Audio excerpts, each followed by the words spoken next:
Oh, that's the wrong one. Yeah, there we go. Welcome to episode 345 at San Diego Comic-Con 2026. Yeah. This is the podcast dedicated to the four greatest action figure franchises of the 80s and all time. And those are Lotus. Oh boy. Transformers, G.I. Joe, Star Wars, and Masters of the Universe. Yeah.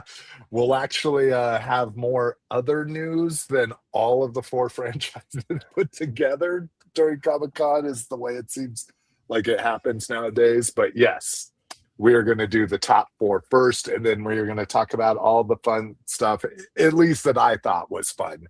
I really, something that I started early on that just never caught on was having hosts submit the stuff they wanted to talk about. Now it just seems like Cliff will be like, here, I'll send you a link in the chat and we'll talk about it or something, but if we haven't talked about something that you guys wanted to talk about, Condor and Lotus, or the people on the live feed, definitely let us know. I'm always down to Google something and talk about it. This is probably the most informed I've been for any San Diego Comic-Con. I watched so many goddamn panel recap videos and walkthroughs. I'm just like, I don't fucking want to hear someone else talking about toys for a long time. It's okay that we talk about toys, but not other people. All right. Yeah. So we are live here every other Sunday on YouTube. If you can't make the live show, kick it with us in our group at facebook.com/group/open your toys.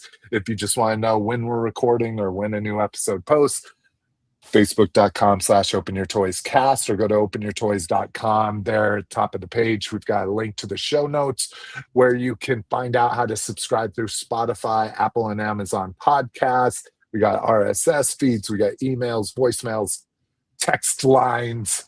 You can support the show, even though you don't, but you could. I'd appreciate it. Where can people find you, Lotus? Are you anywhere anymore? I always feel like not. I just assume like you're on the moon at this point in some secret government experiment to see if 12 individuals can survive a biodome up there. Say hi to Polly Shore for you us. You're correct. I'm not. I don't exist online. Yeah, I don't even know. At one point, I knew where you lived, and then you moved, and I thought I had figured out where that was, but I think you have moved since, and I have no idea where you live. On the move, a nomad. What about you, Condor? On eBay, and then here every other Sunday. That's it. Yeah, Condor posted some new stuff this week. So did I. I think I posted about maybe 70 or 80 new items this week. There was a big upload. But yeah, for me, facebook.com/openyourtoys. That's like my favorite on the gram. Slick at openyourtoys.com or eBay/STR/Slick. Guys can join us. Are we ready to motherfucking talk some San Diego Comic-Con? Nah, let's do something else. Let's talk about cooking or something. All right. So for tonight, dude, I'm making this thing called Cowboy Coleslaw. Oh yeah, it is. Have you had that?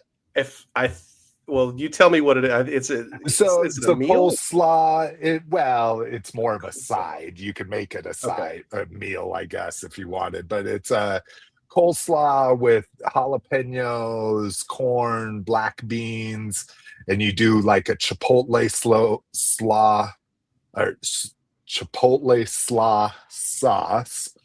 And then the big thing, and I've seen different recipes, but the whole reason why I wanted to try this is then you mix in a big old heaping helping of chili cheese Fritos into it. So like a Mexican coleslaw with chili cheese Fritos.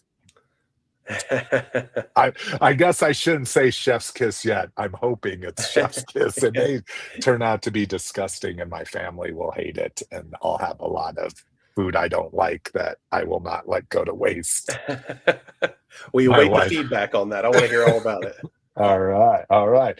So what are you having for dinner? No, I'm just kidding. Yeah, we do need to talk toys.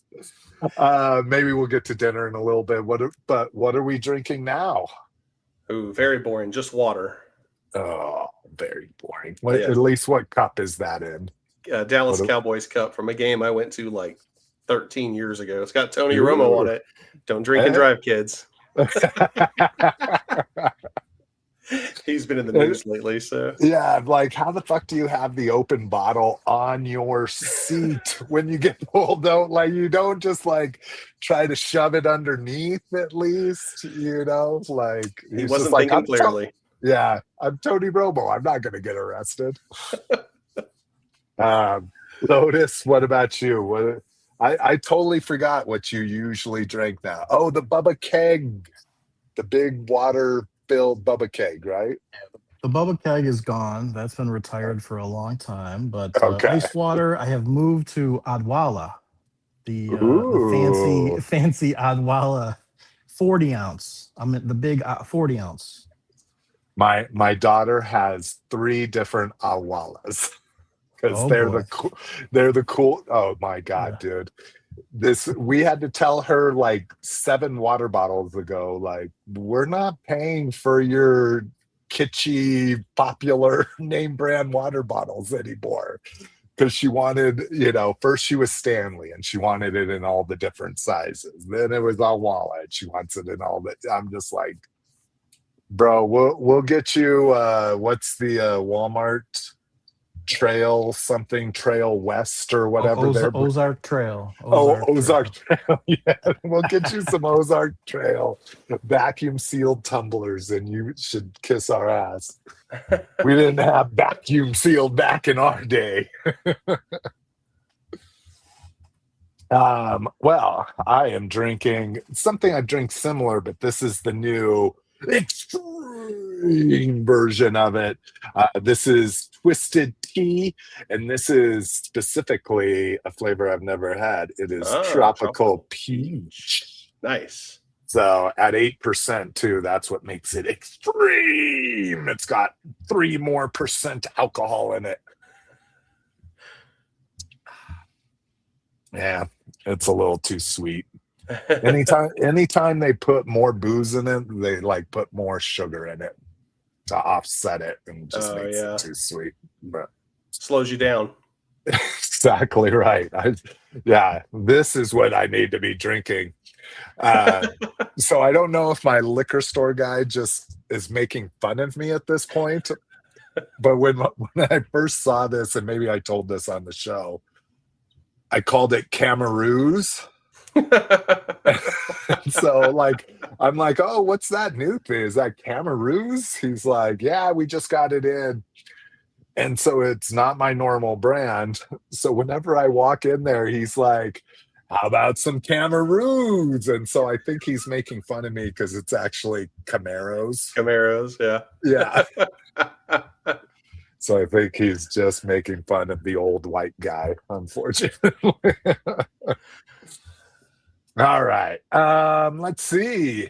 First up, let me share my screen here so everybody can see what we are talking about. Share that.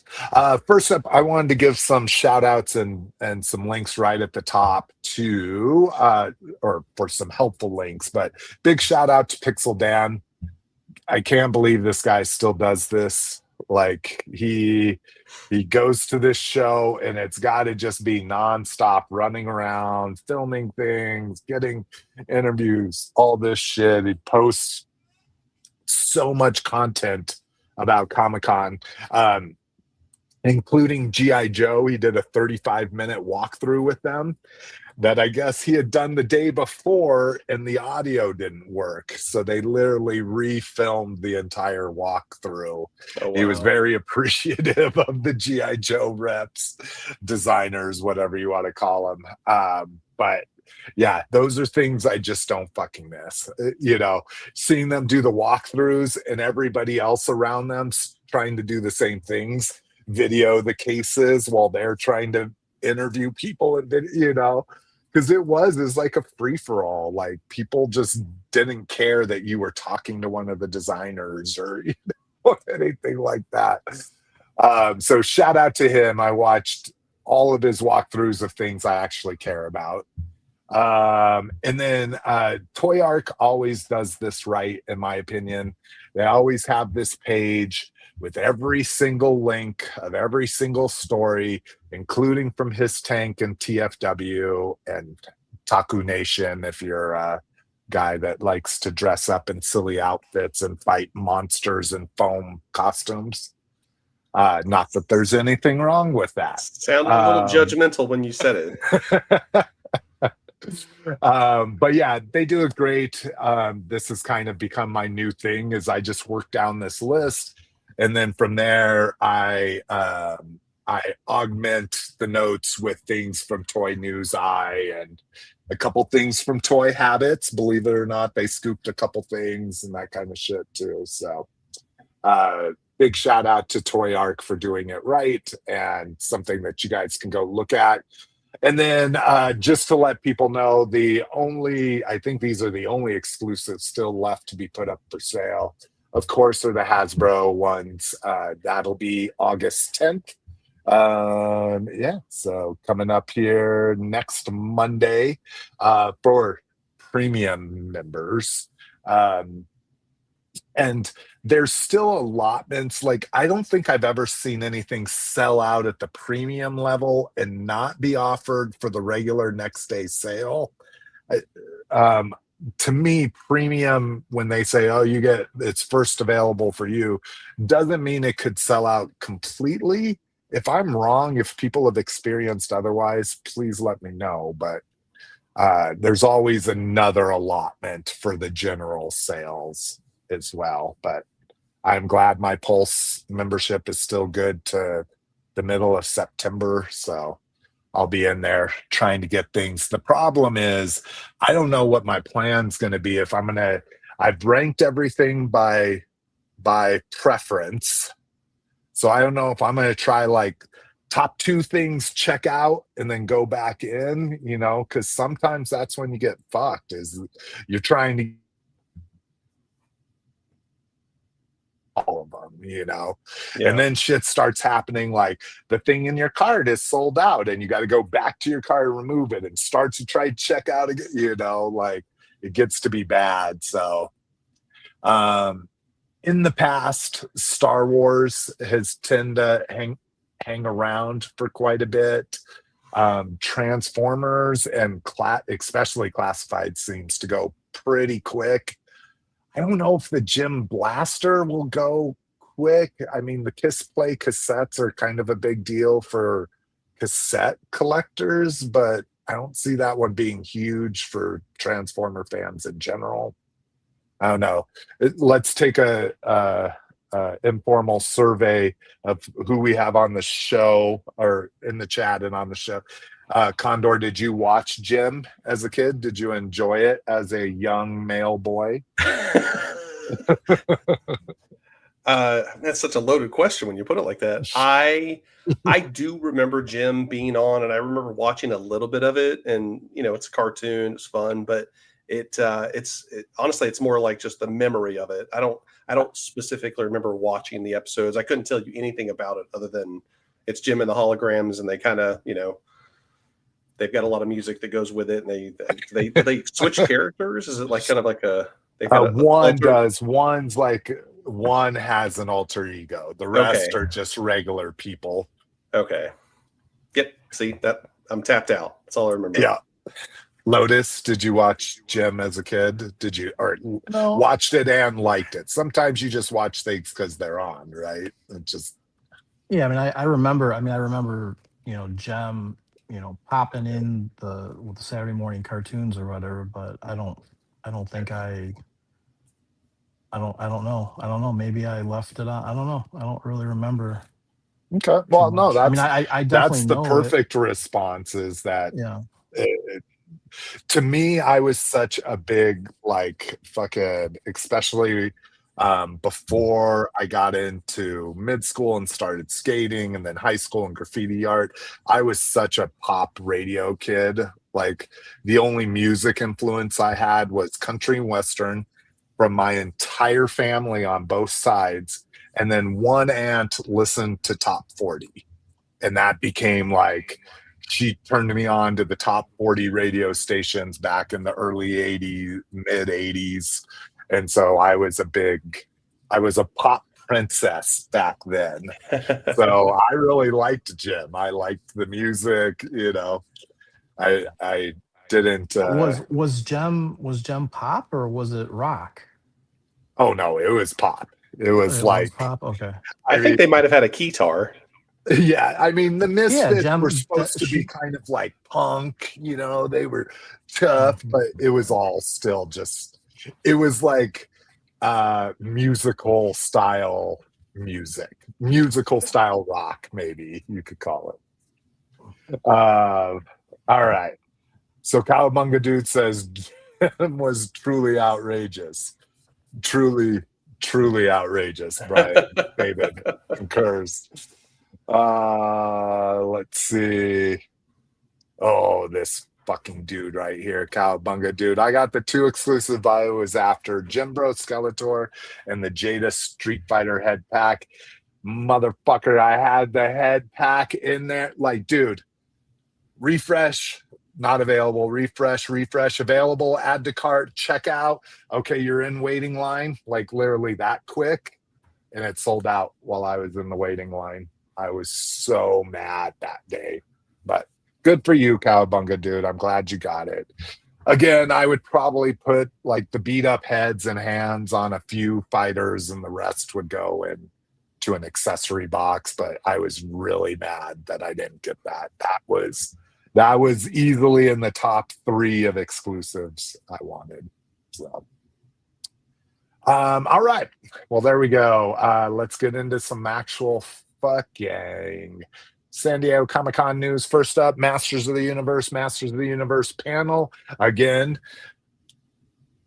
Pixel Dan was there. They actually didn't do a panel like in a panel room. They literally just set up a table with marketing, packaging, design, and copywriting.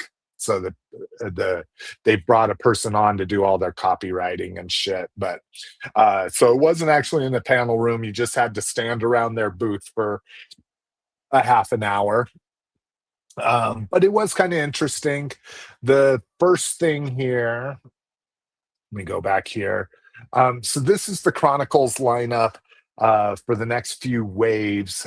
What they're going to do is be using Chronicles to reimagine, so i.e. new Eternia, but reimagine characters, bring new characters to the line.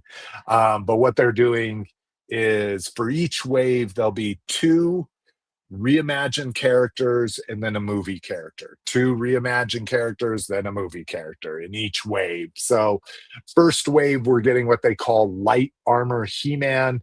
He goes with a new Sky Sled that we'll see when we look at the booth pics. I don't think there's the artwork for light armor He-Man.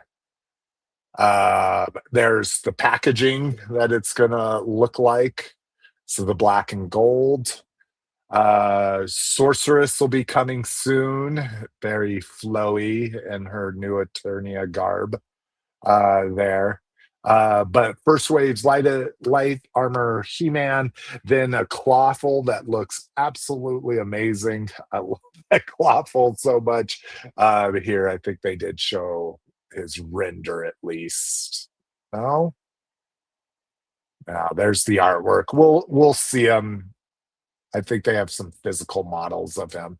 Next wave will be a Tila, a merman that they described as before he joined up with Skeletor. So a merman and his mermaniest, I guess. A new Fisto, so different from the 2-pack. Most notably, in the pictures we'll see in a little bit, is he has a blue fist, because they said it's kind of like the Han jacket thing. They're like, it looks silver in the movie, but if you go to the key art and look at freeze frames, it's actually a blue fist. So they thought that was the way to go with that. A new Man-at-Arms, new Buzz-Off, and then Spy-Core at that 7-inch scale for the movie. And then a Wave 4 is planned, which just looks like a bunch of He-Man silhouettes. But here's the digital render for Man-at-Arms, looking super beefy, very armored. Buzz-Off, looking very cool. I'm actually really digging this Buzz-Off model. And then what else did we get here? Digital render. Goat Man's going to be coming from the movie. In the pictures we're going to see, doesn't look very much bigger than the other ones, but they're saying he is much bigger than a regular 7-inch figure. And then Beastman movie for Chronicles, at least, coming. I like the coloring on him much better than the Origins one. All right, artwork, packaging, the Sorceress, and then we're back. All right. Let's see, a few of these bullet points here. They showed off vintage Too Bad and Laserlight Skeletor, so those are coming. They are planning to finish the vintage and then some, according to Damon O'Donoghue. New Origin figures on display are a way to bring, we're going to talk about these new Origins figures that they're doing in boxes instead of cards. Let's see, that'll include Build-A-Figure shit, which I know we all love. And then one of the more interesting, or I would say less interesting thing, is Snake Mountain will be re-released, this time with, they're saying extra features, but the one they explicitly pointed out is that it's going to come with the lava flow coming from the snake mouth, that they say if you buy an LED light, you can probably light it from the bottom to give it a cool effect, but it won't be coming with that. But yeah, we're going to get some kind of translucent lava flow from the snake mouth, which I'm like, damn, that's not worth buying a whole nother one, but who knows. All right, booth picks. Now we can take a look at some of the things that I mentioned. So there's the Tila and the light armor He-Man, along with the Chronicles Sky Sled. So different than the movie here, being a little bit, there's the Tila. And there's the He-Man. All right, let's look at the Sky Sled. There's his helmet. See, they're just totally passing up these Sky Sled shit. So Sky Sled, so similar to the vintage with like the dragon head, the dragon paneling. It's going to have two different, so this one we're looking at here on the left is supposed to be like the flying mode, and then over here on the right is like the attack mode where the wings will flatten out. And then let's see if they actually got a picture of what they wanted to show off. Of course they didn't. So this one on the right, actually, when you deploy the wings, a alien-esque, like smaller dragon is going to come out of the bigger dragon's mouth and be like a cannon that has a blast effect on it. So they're touting it as amazing. I'm touting it as it looks like crap, but whatever. I like my fucking 80s jet ski fucking jet sled, you know. All right. Re-releasing a Panther. Again, this is going to be the Chronicles, like the like New Eternia style of him. Interesting that you're going to get a soft goods like basically saddle blanket for him. And then of course his saddle, and you can't be Panther nowadays without a ram's head helmet on it. But for those of you that missed or skipped the Masterverse Panther, because he was very, very shiny, here's a second chance at getting a Panther and a slightly stylized version. Here's the Clawful and the Merman that they talked about, and I love it. I mean, Condor, are you getting any? Are you straying? Are you just going to get what you like? What are we doing here with the Chronicles line? When it comes to Masters of the Universe, that is as much nostalgia as I have for the line and appreciation I have for like interpretations like this. I just have to. That's where I'm kind of drawing my line, and I'm very, very, very cherry picking things here and there when it comes to Masters. So as cool as those are, we'll see when they hit the shelf. Yeah, the Clawful. I mean, I love lobsters. I love crabs. I love all kinds of sea crustaceans. Oh, man, I'm getting hungry again. Yeah, exactly. I'm like, frog legs. So I really like this one.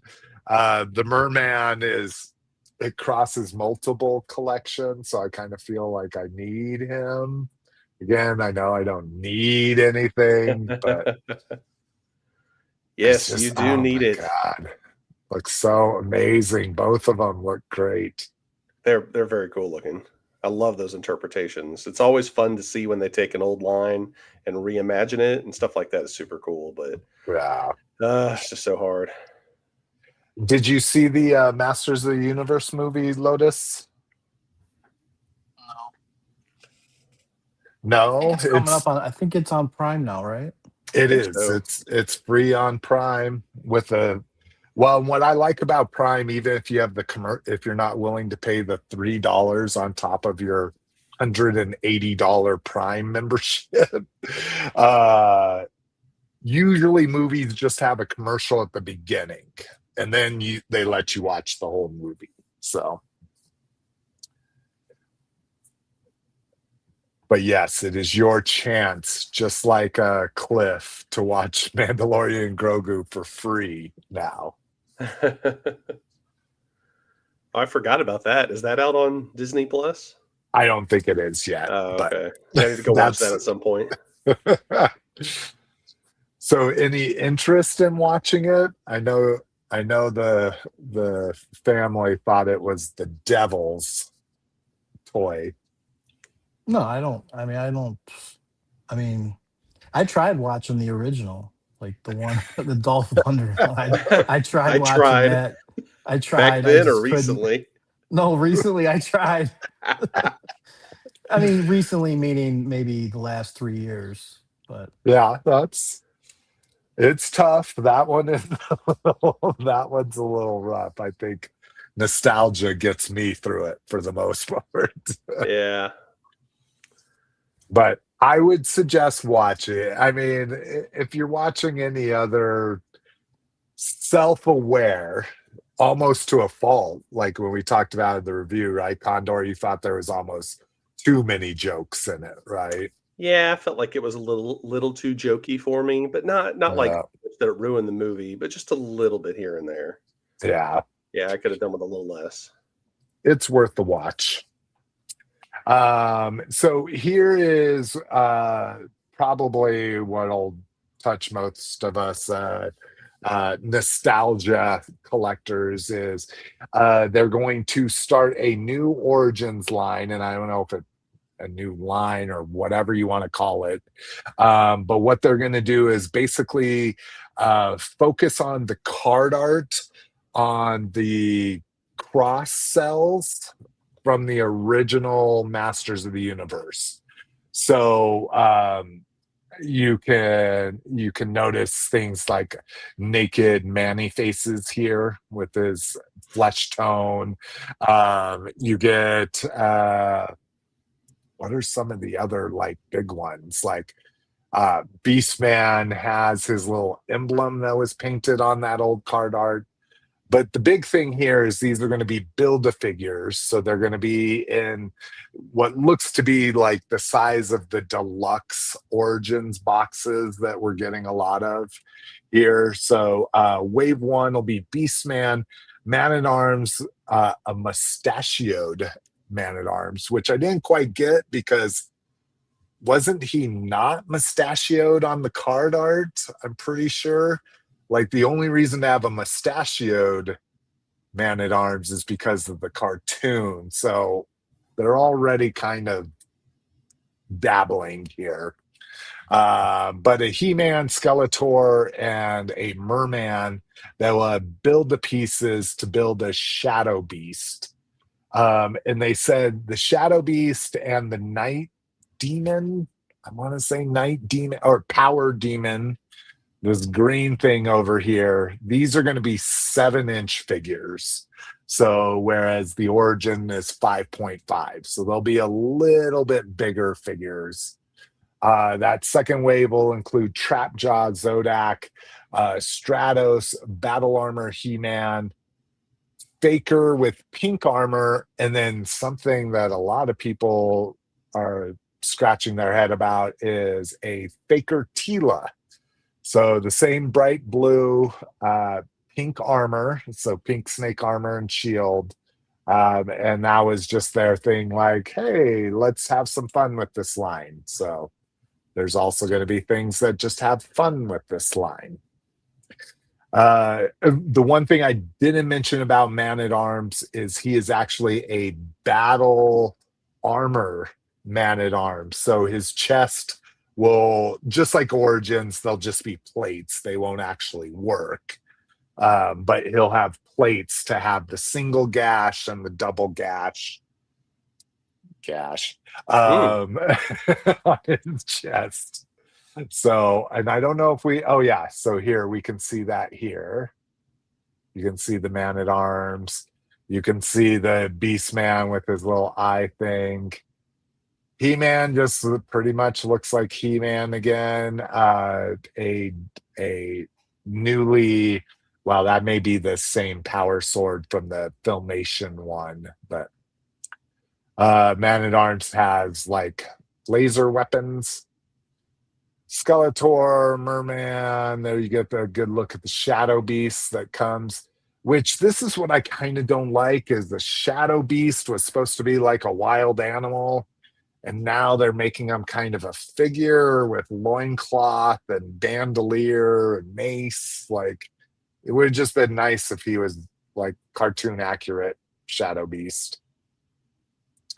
There you go, naked Manny faces, an amazing looking Trapjaw, shot of the packaging, Zodak, Faker Tila,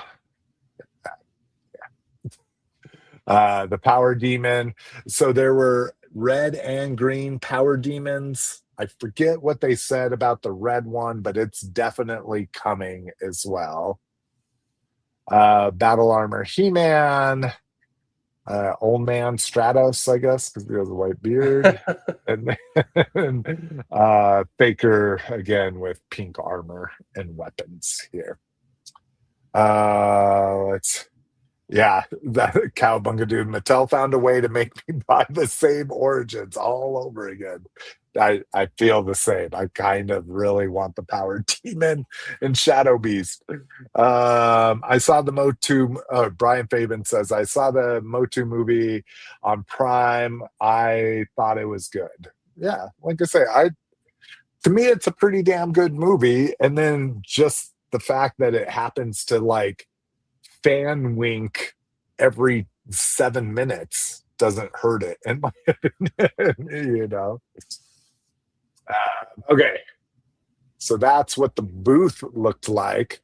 Mondo showed off some new Motu stuff as well. Continuing their 1/6 scale, we're going to have a Cobra Khan here. So he looks really good. You can see his frilled head down here. This is a Modi from fucking the Eternia playset, the Moat Monster. They made it like a little tiny one that you can put in the jaws of Cobra Khan if you wanted. They were really excited that they just kind of went completely snake with him. So instead of being like a normal Cobra Khan where it's reused parts, all this kind of stuff, everything's brand new sculpt on him to make him look very snaky. And oh, there's a good picture. Oh, it looks like the Modi is even fucking articulated, which I guess it should be for a $280 action figure. And then this King Hiss is pretty amazing. So we're looking at the transformed body of it, which they said they did research on markings and all this kind of stuff. And these heads are specific to these colors of snakes and all this kind of stuff. So Mondo putting in their work. It looks absolutely amazing. I don't know if we'll get a good perspective here. So here's King Hiss in his, quote, human form, I guess. So he looks amazing. Again, very cool. Oh, yeah, we're not going to get a good side-by-side, but so that the Hiss upper body is, or the snake upper body is obviously swappable with the other one. And they just said it's massive. It's like 50% bigger than a regular 1/6 scale upper body. So it's going to look huge on them, and that's what they wanted. Looking at their 2000X line, so their 1/12 scale, we get a look at Keldor here, which we've seen teased. Good look at his burning head. And then it's supposed to be Samurai. It's got to be Samurai Skeletor, right? I even watched the fucking, yeah, of course. The only thing that Toyark does not do well is like say what you're looking at. Let's see here. Oh, Fire Armor Skeletor is who that's supposed to be. Maybe back in the day, I just thought he was supposed to be a samurai. And then we get a merman. It was really kind of interesting with Pixel Dan's walkthrough. They talked about, the Mondo team talked about how the four horsemen are really the inspiration for everything they do when it comes to Motu, that they're always trying to elevate the game, because these guys are young enough.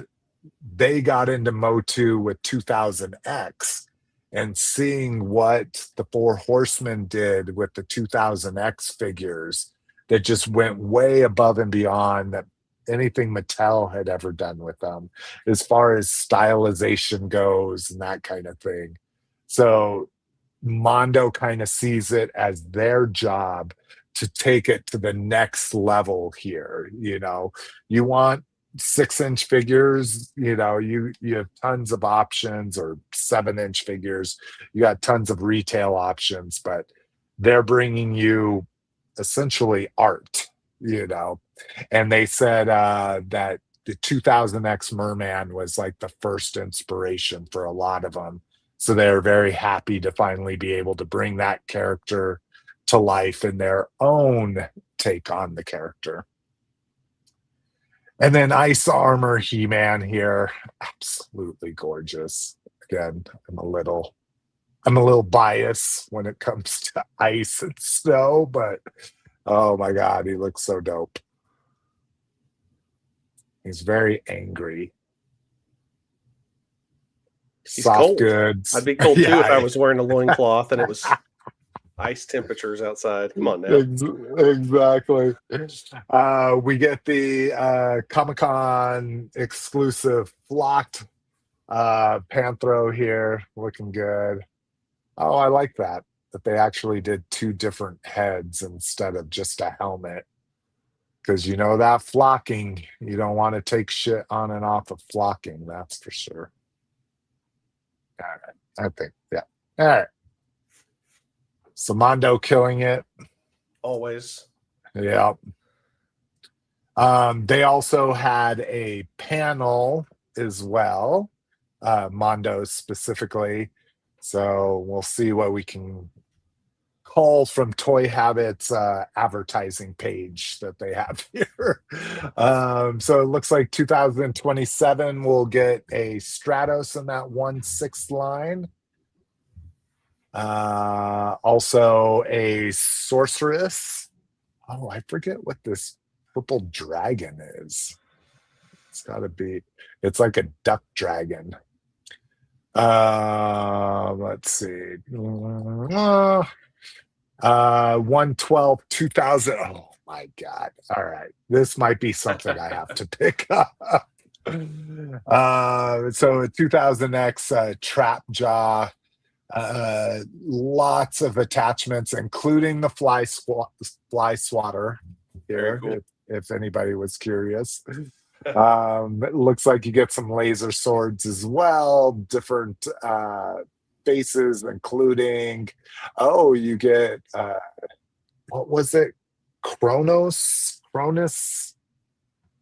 his alter ego before he came Trapjaw. Looks like you get an arm and regular heads to create him as well.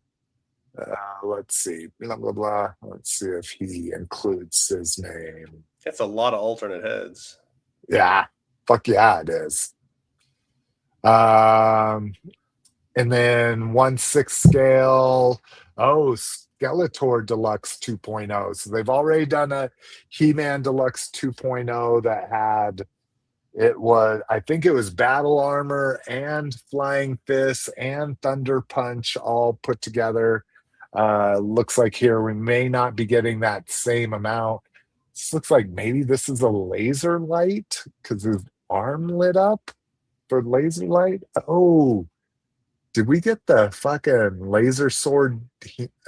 Anyways, the thing I'm most excited about is getting Terra Claws in this. Again, not necessarily going to buy a $260 figure, but if you're a Terra Claws fan, now you'll be able to have them displayed that way at 12 inches. Brinkalizer in the house. What's up, Brink? If you haven't looked closely at your screen, Mr. Lotus is joining us. And then lastly, and definitely leastly, the WWE Masters of the WWE Universe. Again, not a lot to show here. For some reason, they do the pictures in reverse. Here we go. All right, so we saw the Hollywood Hulk Hogan as the Horde previously, right? These are all the things we saw. The Pixel Dan as a different person. So here's the NWO, right? I forget. Condor, you're a wrestling guy. This is when we need Rock on the podcast. Yeah, you're gonna have to get somebody else. I can start making up names if you want. That's Blazy McBlazerson. I have no idea. No, I was just curious what they were doing with the hand side, but let's see. So the big one that I was kind of excited about is the Demolition Axe Smash and Crush. So it's black armor, again, Terra Claws up in there. You got Spikor armors on them. You got the masks like in Beastmaster. I was going to say those exactly crazy guys. Remind me of, yeah. When they're running through the tunnels after the ferret. Yeah. Yeah. That's who needs a toy line is Beastmaster. Dude, I'll tell you what. I would buy this those shit. Fucking pterodactyls that just turn you into fucking blood and bones. Oh yeah. I caught that on TV, or maybe it was on Netflix or something, and I watched it and I was like, damn, I was like, this movie's still as crazy as I remember it, and it needs to be a toy line right now. There's so many good figures from that. I agree. Brinkalizer's checking our possible use of AI to replicate Lotus. Why don't you let people hear you, Lotus? Make sure. I'm here. Hey, Brian. I'm here. Typical AI response. Yeah, that's what all AI bots would say. Hi, Brian. I'm here. Are you still there? All right. Sweet. That was Masters of the Universe. Oh my God, we are not doing good on time. All right. Star Wars booth picks. So lots of. Did I not have like a panel or anything for them? Oh, I guess not. All right. So one thing you guys can do too, if you want, I should have put the link, but who needs to promote Hasbro Pulse? But Hasbro Pulse YouTube channel, the designer, or at least the Hasbro employees from each panel, G.I. Joe, Star Wars, and Transformers, all did these like recaps, which was weird because some of them they even said they were recording before they actually did the panel. So I guess it's not a recap, but they're summarizing what they were going to or did talk about in the panel. And so I watched all of those. It's nice. It's trimmed down. You don't have to watch 50 minutes of shaky camera work and lights dimming off and on and people coughing next to people. You can just see the designers in this little secluded thing where they talk about all the reveals that they actually show during the panel.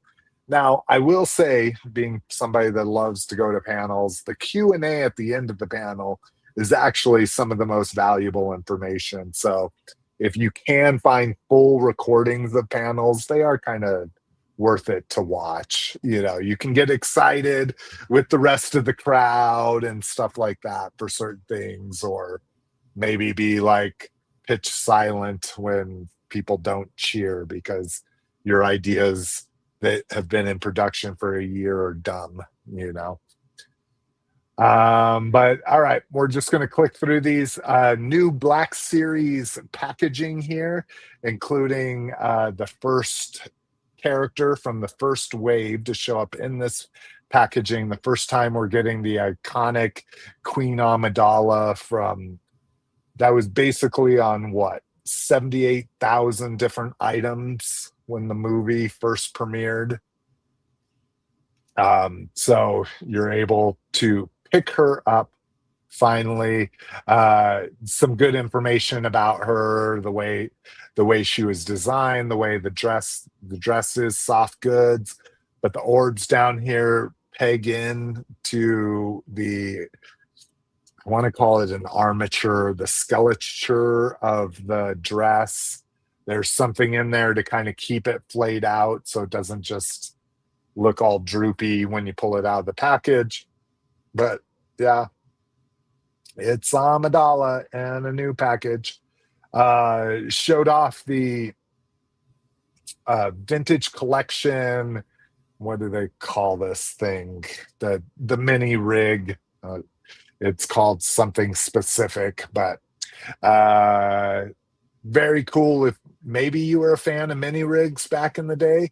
I always hated mini rigs because they just looked like cheap rip-offs of toys you actually wanted, like the skiff guard and the skiff that was this, you know, that was 6 inches long, that kind of shit. No. You get the Imperial Remnant Warlord or whatever his name was with it. And then this was kind of like, I was so excited when I saw the pictures. And then I was like, oh my fucking God, is this what they did? So this is Rada from the new movie. Spoiler, if you didn't know, Stinky was in the new Mandalorian and Grogu movie. And so articulated where you would think a beast would be articulated in the arms, the hands, and stuff like that. And then what they're doing is the rubberized shit. Have you gotten any new figures? I know like the Maximum Hulk has it. I can't think of any figures I've opened up that has this new plastic or rubber they're talking about. No, none that I've opened up so far. No, so I'll be interested to see. Kind of like everybody else has said, we'll see what it looks like in a couple of years, or after it's been handled for a while, it starts to tear and rip and all that. So not only are they using an untested rubberish thing, there's also a skeleture. They keep saying it's what was the term they were using? Like very sturdy wires in it. And I'm kind of like, you know what happens to wires when you bend them over and over again, you know, like and so they're trying to show it off, and they're like, look, you can bend it, but it's not holding that bend very well. Like everything in the videos like kind of bounces back. Black Series not so bad as the TVC one, but the TVC one is built using the same mold almost. It has an extra ab crunch in it.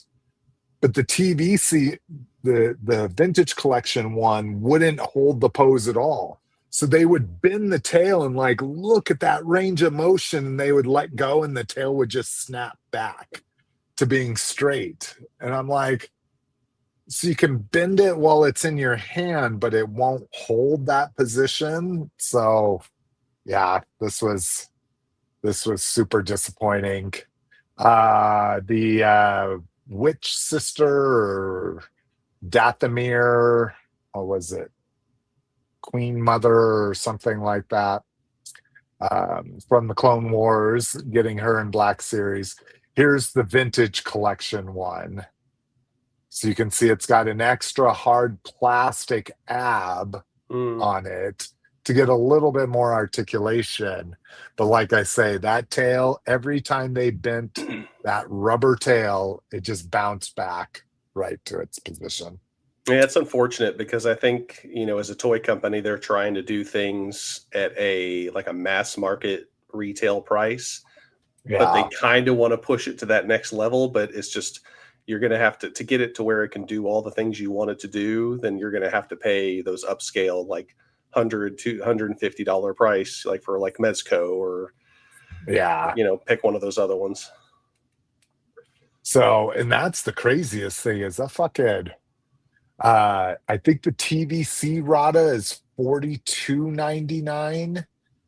And I want to say the vintage or the Black Series is like $69.99. Yeah, it's already pretty expensive. Yeah, I mean it's fucking crazy. All right, so that I do like the new packaging, like for the Queen Amidala, but it's, I don't know. I'm trying to stay away from Black Series now. So I think I gotta get that Amidala just because it's very iconic.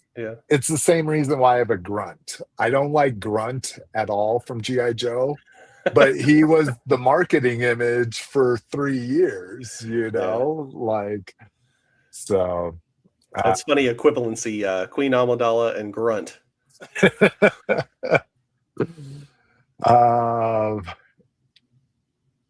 Maybe. These are better. Oh, wow. Okay. There's a lot of booth picks missing, but the big reveals during the panel is they're just going fucking completely all in on Black Series Maul Shadow Lord. So if you haven't seen it, spoilers, there's lots of Sith guys and Inquisitors, and I think he's called a Dabarak, I want to say. So there you get some other Dabaraks as well. clone commandos, so all kinds of crazy stuff here. I think, yeah, that's Black Series, more Rada. Yeah, so here you can see that is barely bent, and you can see the crazy wrinkling and shit. Yeah, that's a lot that's happening to that tail. Yeah, that does not look good. Yeah. The Imbo and his dog. That's the vintage collection on a throne with the Amani Guard. This is something I'm actually pretty excited about. Of course, it is a deluxe, so it's a 1/18 scale figure for $27.99. So I will not be buying it full price for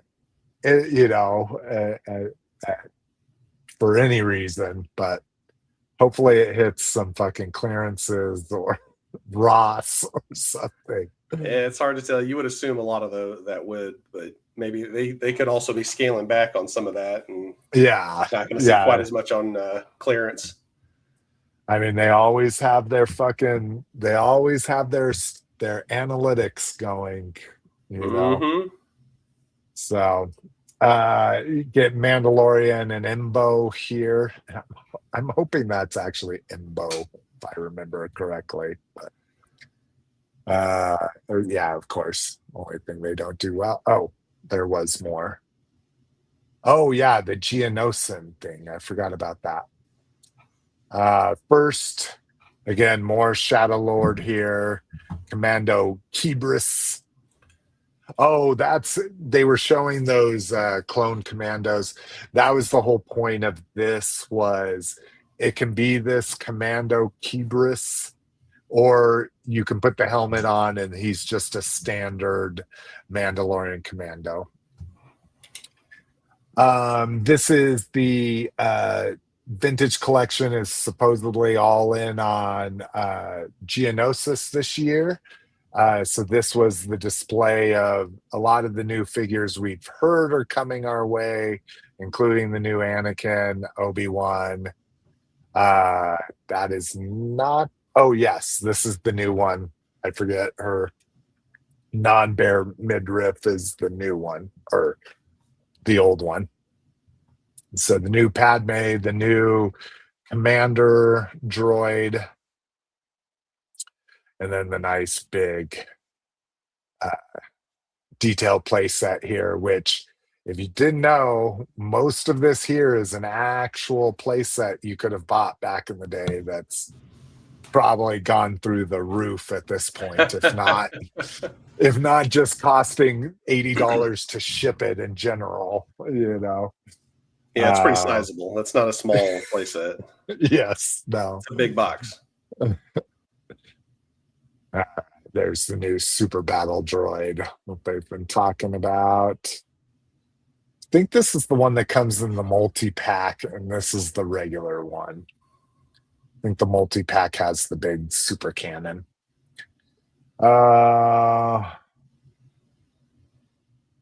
Ooh, we got a wrestling fan here. Absolute Collecting says best reveals at Comic-Con was everything from Big Bad Workshop. We'll definitely be talking about them. They had some amazing reveals. And AAA wrestling figures. So I'm curious how this all works, because I only watched wrestling when it was WCW and WWF.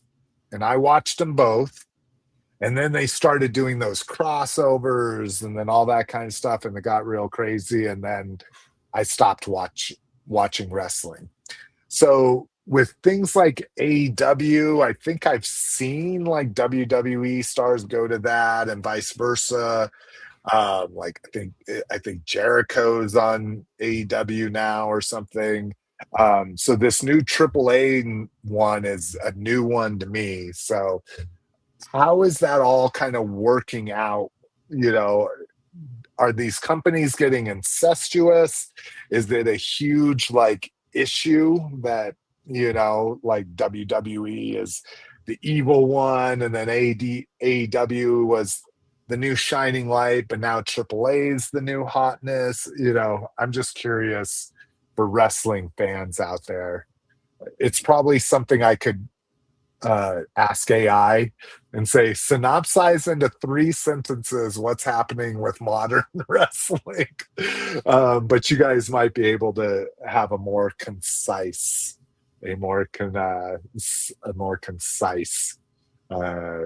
synopsis of how wrestling is going in 2026. Let's see. Official picks. I don't know if there's anything we really need to look at. Oh, this was something we didn't get a chance to talk about. Ahsoka Tano and ARC Trooper Jesse. So in that very iconic trooper outfit with the Imperial symbol on the helmet, as well as the Imperial symbol, not Imperial, this is the Republic symbol at this time, on his helmet, and then the tattoo. So that looks to be a very cool multi-pack to get. Black Series helmet to go along with that. So if you're a Jesse fan, you have just hit the jackpot. These are things we already talked about, right? Didn't we already talk about this Super Commando with yellow thing? I'm pretty sure we have. Oh, Mother Talzin. That's what the sister I kept talking about was. Yeah. So she's the main chick. Black Series packaging for Rada. Big package. And that was Black Series. Here's the Anakin that we saw in the diorama. The Battle Droid Commander. The INT-4. Interceptor and Imperial Remnant, or Interceptor. Oh, INT-4 Interceptor. Okay, I get it. I do like in the vintage collection that they have, because I want to say they're actually getting like a full grouping of characters from, like in that case, the Battle of Geonosis, where it's like Anakin, Obi-Wan, Padme, and then battle droids. Instead of just having 1 or 2 here and there, they're actually doing like a full wave. Yeah. Well, like they did for the Cantina last year, like really focusing on a scene that you can build out like crazy, if you wanted to, if that's your thing. I do love that too. All right. The Obi-Wan. Again, I thought we talked about these, but maybe these were panel. I see, this is the problem with me watching walkthroughs and panel recaps is like, did I see it on the recap, or did we talk about this on the last show? I don't think we talked about it. I think some of those we had seen, like Rada. I think we'd seen those, but like that group of vintage collection, I don't think we'd seen those. Like Torn Shirt and Obi-Wan, and yeah, I think most of those are new releases or new seeing them for the first time. And I like that she has her moles. Like, yes, to me, moles can be very sexy in appropriate spots. I'm trying to figure out what would be an inappropriate spot. Whoa, it's an inappropriate time for you to have a mole. If you've ever come across them, you know what I'm talking about. So maybe you're in a good spot that you've never come across inappropriate mole placement. Yes. Looks like we're going to get a vintage packaging with the Rada, which who gives a shit about that? There's the Super Battle Droid. And then we're back to this. All right, let's see. Okay, Absolute Collectings. AAA is Mexican wrestling promotion that has been around for decades. Interesting.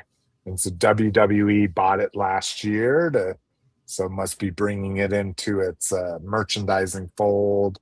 Jericho's been around with, oh, that's cool. The only reason why I know Chris Jericho is with AEW is because Diana Prince, Darcy the Mail Girl, is a big Chris Jericho fan. She says she's a big wrestling fan, but I don't know. I know she goes to AEW matches, but that's always a question. But so that's the only reason why I knew he was with AEW. So it's good to know that he was there since the inception. That's kind of like his shtick. All right. More official picks. Oh, this was a big reveal early on. First up, Black Series Captain Enoch helmet. So I know I kind of railed against like Greek and Athenian iconology, I guess, for lack of a better word. But I actually, when we were talking about the Iron Grenadier chick from Classified, but this I actually don't mind in a Star Wars helmet. This is kind of cool. If Jabba the Hutt's sail barge is one of your favorite things, you got to have a nice dirty thermal detonator, right? Yes. You got to like that kind of scum, you know? I'm very tempted to get one of those. Me too. I am too, as much as I like the closest thing I have, and I still display it, is from Disney World, where you could buy Coke that kind of looks like a detonator, but not really. I even had to buy a stupid Diet Coke because it was the only one that kind of had the gray on it. Everything else, like Coke was full red, and then Coke Zero was black or something like that. So I had to suffer through, because especially at Disney World, it went warm really quick. I had to suffer through a warm Diet Coke for that. Yummy. Little collectible. I am tempted to get that, but it's like trying to figure out how many people at work, if I pull that out and start doing it, are going to be like, that was a good one, or just, what's the ratio of stupid looks to cool looks? And so I don't know, maybe. Or possible HR inquiries. Yeah, exactly. We heard you had a thermal detonator at your desk. It's not real. It's fake. Have you seen Return of the Jedi? Never mind. HR, they'll get you every time. Here we get I believe this is the vintage collection. Oh, interesting. Oh, Black Series. It's Black Series, yeah.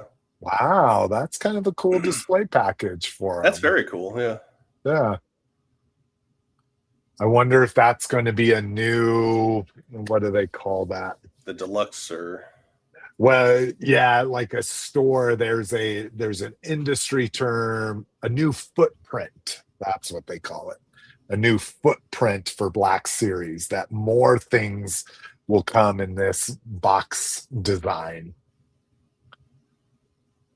Because usually they're like, okay, we need this much shelf space because we have these new 6-inch by 6-inch by 8-inch packages, and we're going to keep this going with multiple waves throughout the year. But yeah, as cool as he was, I wasn't a huge fan of him on Clone Wars. He was probably my least exciting thing in Mandalorian and Grogu, so he's a pass for me. This is super cool. Great way to make a lot of money because there's no fucking pay naps on this thing. Wow. And there is probably if they counted them down, they're like, motherfucker, there's like 87 paint apps on this. But, so this is a vintage collection X-Wing in the original vintage colors. So not only now do you have to have the vintage box, now you have to have the vintage box with the vintage colors, dude. Mm-hmm. We'll be coming with a Luke Skywalker X-Wing figure in Kenner colors, as they call it. Looks amazing. except for that yellow hair. But again, I'm assuming they did that on purpose. That's supposed to be colors. Yeah. As soon as I saw that, I was like, oh my God, they went full blonde. That's how yellow it was back in the vintage. Yeah. It literally matches. It's almost the same yellow. Yeah. It looks amazing. It absolutely looks. Does it come with R2 too? Did I miss? I don't know. See, I don't know. That's a good question. I don't know if they're just using that for the display, because the R2 that's in the ship, that's usually just like the little head, right? Yeah, you push down on it, and that causes the wings. The vintage. It was the. Oh, was it the wings? Oh, you're right. I was thinking it was the sound effects, but you're right. These two buttons back here were the sound effects. Yeah, and he was the X-foil deployment. Yeah. That's how I remember it. I don't know for sure if that's what it is on that one. Well, no, you can see it right there. Yeah, He's out. So it does come with R2. That's very cool. I like the black goggles on the helmet. Oh God. Things like that make me so happy, and I want to buy them, and then I say I'm just gonna put them in a box and in 10 years sell it. Yeah. So.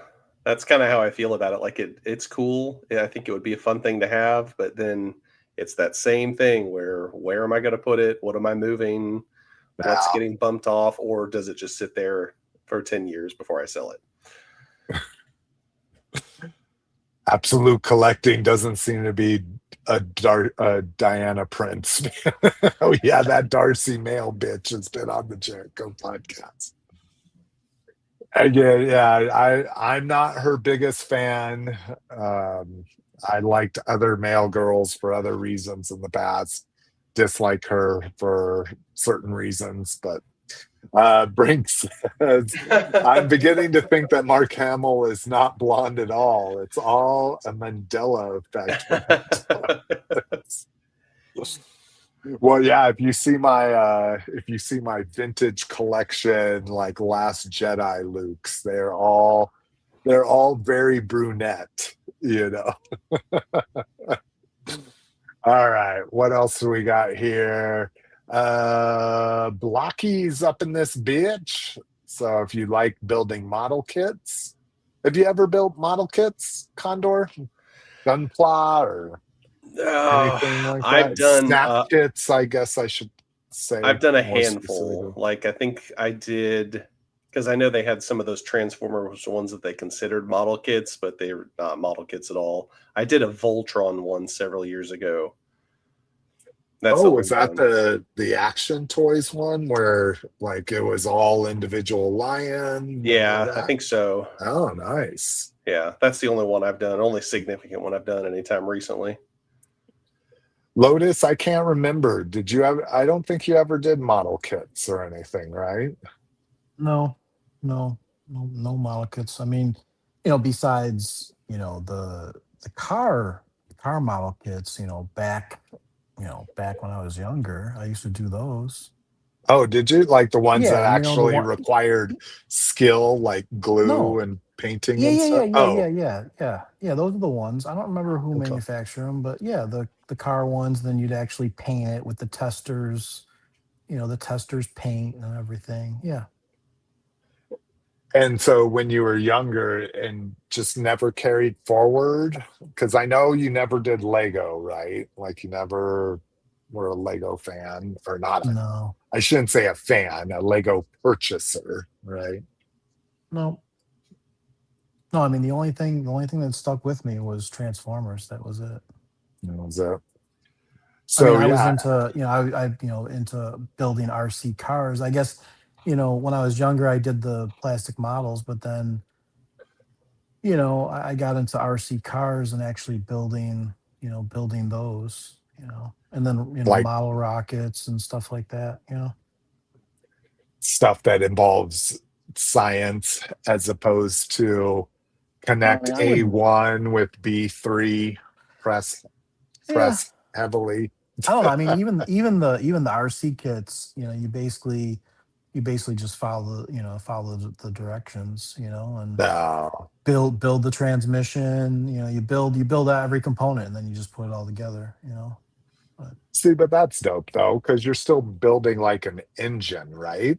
Or is Yeah. it not? You don't have to build the actual motor or anything like that, but you do have to build like the gearbox, the transmission, all the differential, all that kind of stuff. You build it and then you put it into the car. Yeah.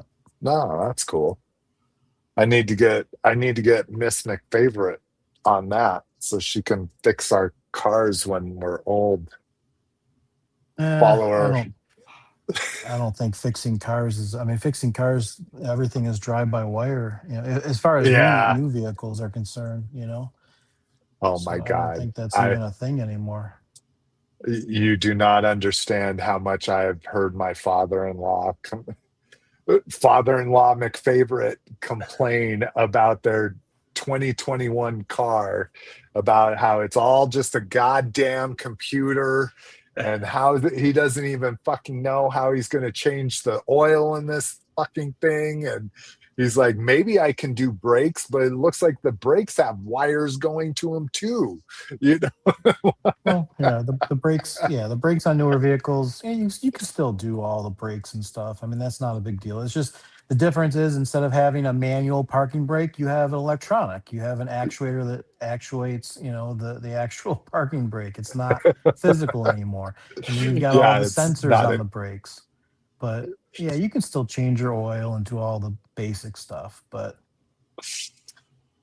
yeah, that's been a whole thing. Like he feels like the used car dealer that sold him this car should have spent 3 hours walking him through everything the manual says on how to operate this car.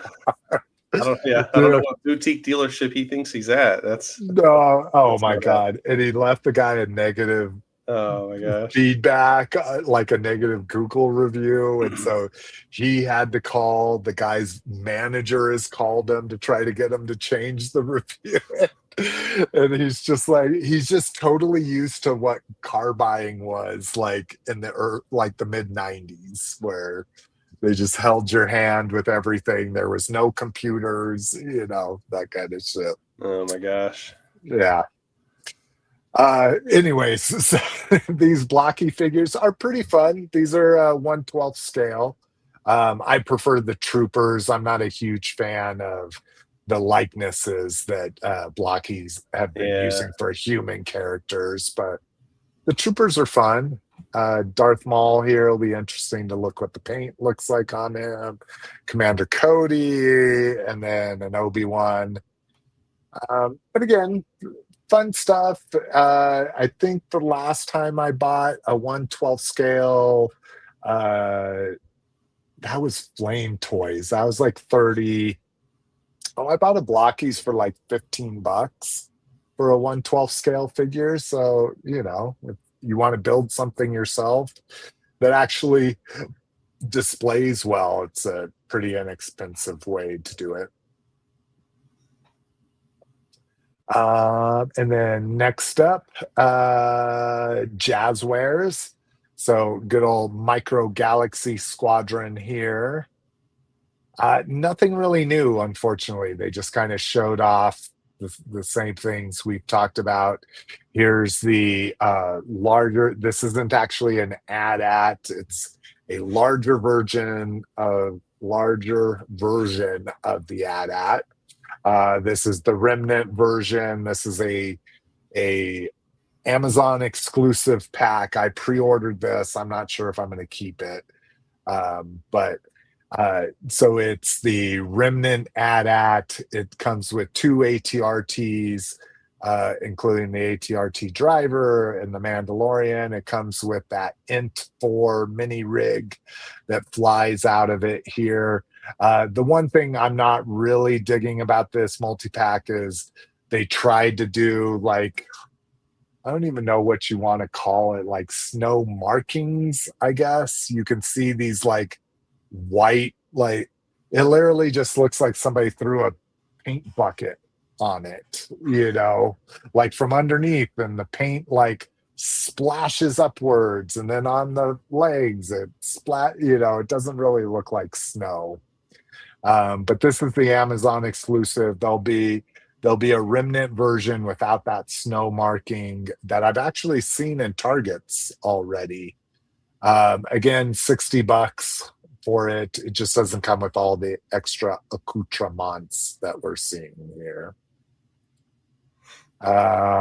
This was one we hadn't seen, and I don't even know what the hell that is. That looks like what's his name from Kylo Ren? Yeah, thank you. Yeah, it looks like Kylo Ren's like super fast starship instead of his primary starship. But again, these are more that are out right now. The AT-ST is out again. This is the Republic tank thing that was from Rogue One, and I actually don't know what that is. And then we get into wrestling. All right. And then lastly, there was, again, Pixel Dan isn't the only one that schedules and does interviews with brand teams. So if you're curious, again, I could only take so much of this just because he's a Brit and he's very nice and very excited. Same thing with Pixel Dan. If I don't ever hear, whoa, that's awesome again, or that's amazing again, I'll be a very happy man. Of course you're not supposed to be, but what about this? And why didn't you do this? You don't get called back for interviews if you do that. You have to look like you're excited. But here's another video, and more just so a reminder that lots of people do interviews. So if you're looking for more information or possibly inside scoops, there are other sources out there. All right. Normally this is where we would let Cliff go have a break, but since he's not with us, we're moving on. Hasbro Transformers panel coverage. All right, so we're just going to click through some photos and hopefully I'll remember what I remember about this. So again, San Diego Comic-Con exclusives, the Jim Transformers collab with the Kiss Player cassettes. I literally just found my G1 Kiss Player cassettes. Or Kiss Play, I should say. It's not Kiss Player, Kiss Play cassettes. So I'm actually very excited to possibly pick that up. Again, the Transformers serial with Optimus Prime and G1 trailer with the amazing inkjet printing on it. A somewhere in between Legions and Legends jazz comes with that as well. This I was kind of excited about. This is Monster Jam crossovers with Transformers. So we know they've done Hot Wheels. Now they're going to do the 4x4s, which Hot Wheels calls Monster Jam.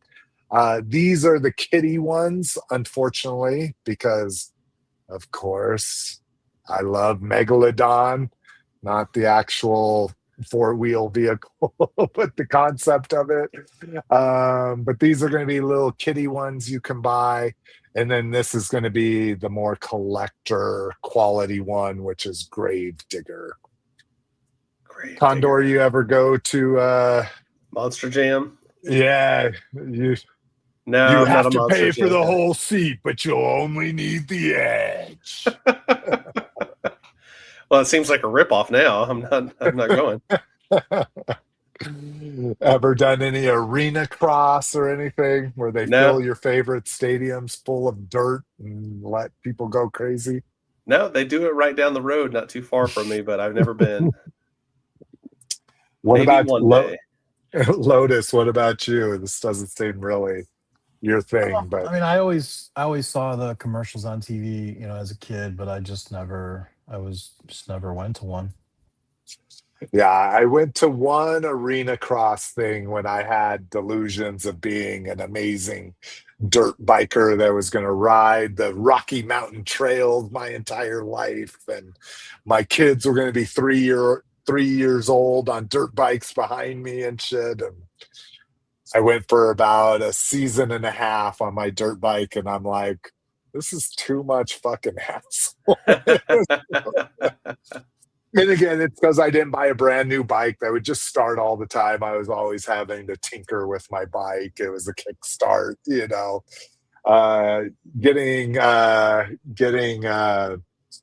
stalled on the trail a couple times where people had to come and bring you out and get a truck to bring your bike in. Like, it kind of kills your momentum of being a heavy metal arena crosser. Yeah.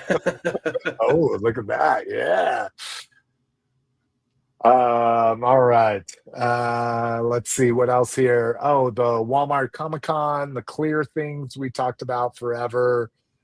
Fan vote leader Shockwave, Maximal's pack. We knew that was coming.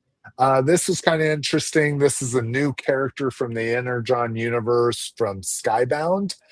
Mm-hmm. I want to say this might be the first original character. Maybe you would consider Prime with the Megatron arm the first original toy from Skybound, but at least it's the first original character. This is Shredhead.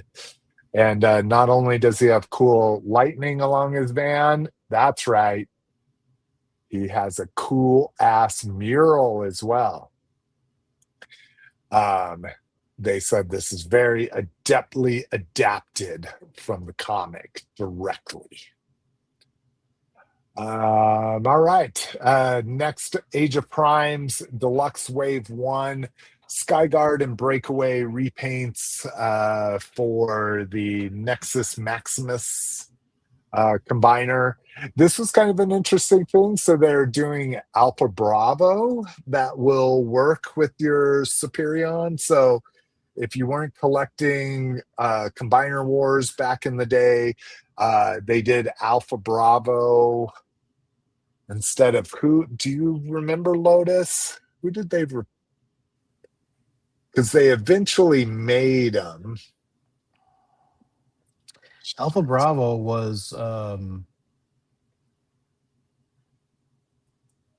It was like a replacement for one of the combiners, like for a G1, and people were so mad about it. Alpha Bravo combiner. Oh, for the aerial bots. Alpha Bravo, how it replaced Slingshot. Slingshot, okay. Yeah. To form an armor leg for the giant Superion. Yeah, because I remember that. And they also did another one for Bruticus where they replaced Blastoff. And then they ended up releasing Slingshot and Blastoff as like exclusives, which pissed people off even more. Yeah, there you go. Brian Brink knew off the top of his head. No need for AI for him. And then Wild Rider in his G2 Deco with the continued promise that they will definitely complete G2 Minosaur. We've talked about this, the Seekers, the Rainmakers. Thank you for everybody in the live chat last time when I could not remember the name of them. Rainmakers and Sunstorm here. Studio Series G1 Red Alert, which basically means he has light blue windows. And then these are re-releases, the 86 Alicon. This is not a re-release. This is the TF1 Shockwave. Might as well be a re-release. And then the one I was super excited about, the Deluxe 86 Wheelie with movie deco. It looks... Oh, no, they're not using... I was going to say, it still looks kind of like the old deco, but I guess I just remember it always having white.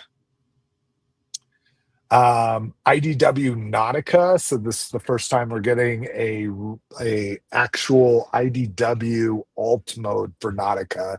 They've done Nautica in like the weird like speedboat, and they've done her in motorcycles and that kind of stuff. But this is the first time you're actually getting a comic-based alt mode for her. Re-release of Swoop if you needed it. So they've re-released Snarl, Grimlock, and now Swoop if you need it. Last night, Megatron. This is what I don't remember. I don't remember it turning into a dragon. Maybe I need to rewatch that movie. And I probably haven't watched it since he came out because I just don't like the movie very much. Maybe you don't need to rewatch the movie. You just need to Google it. Yeah, there we go.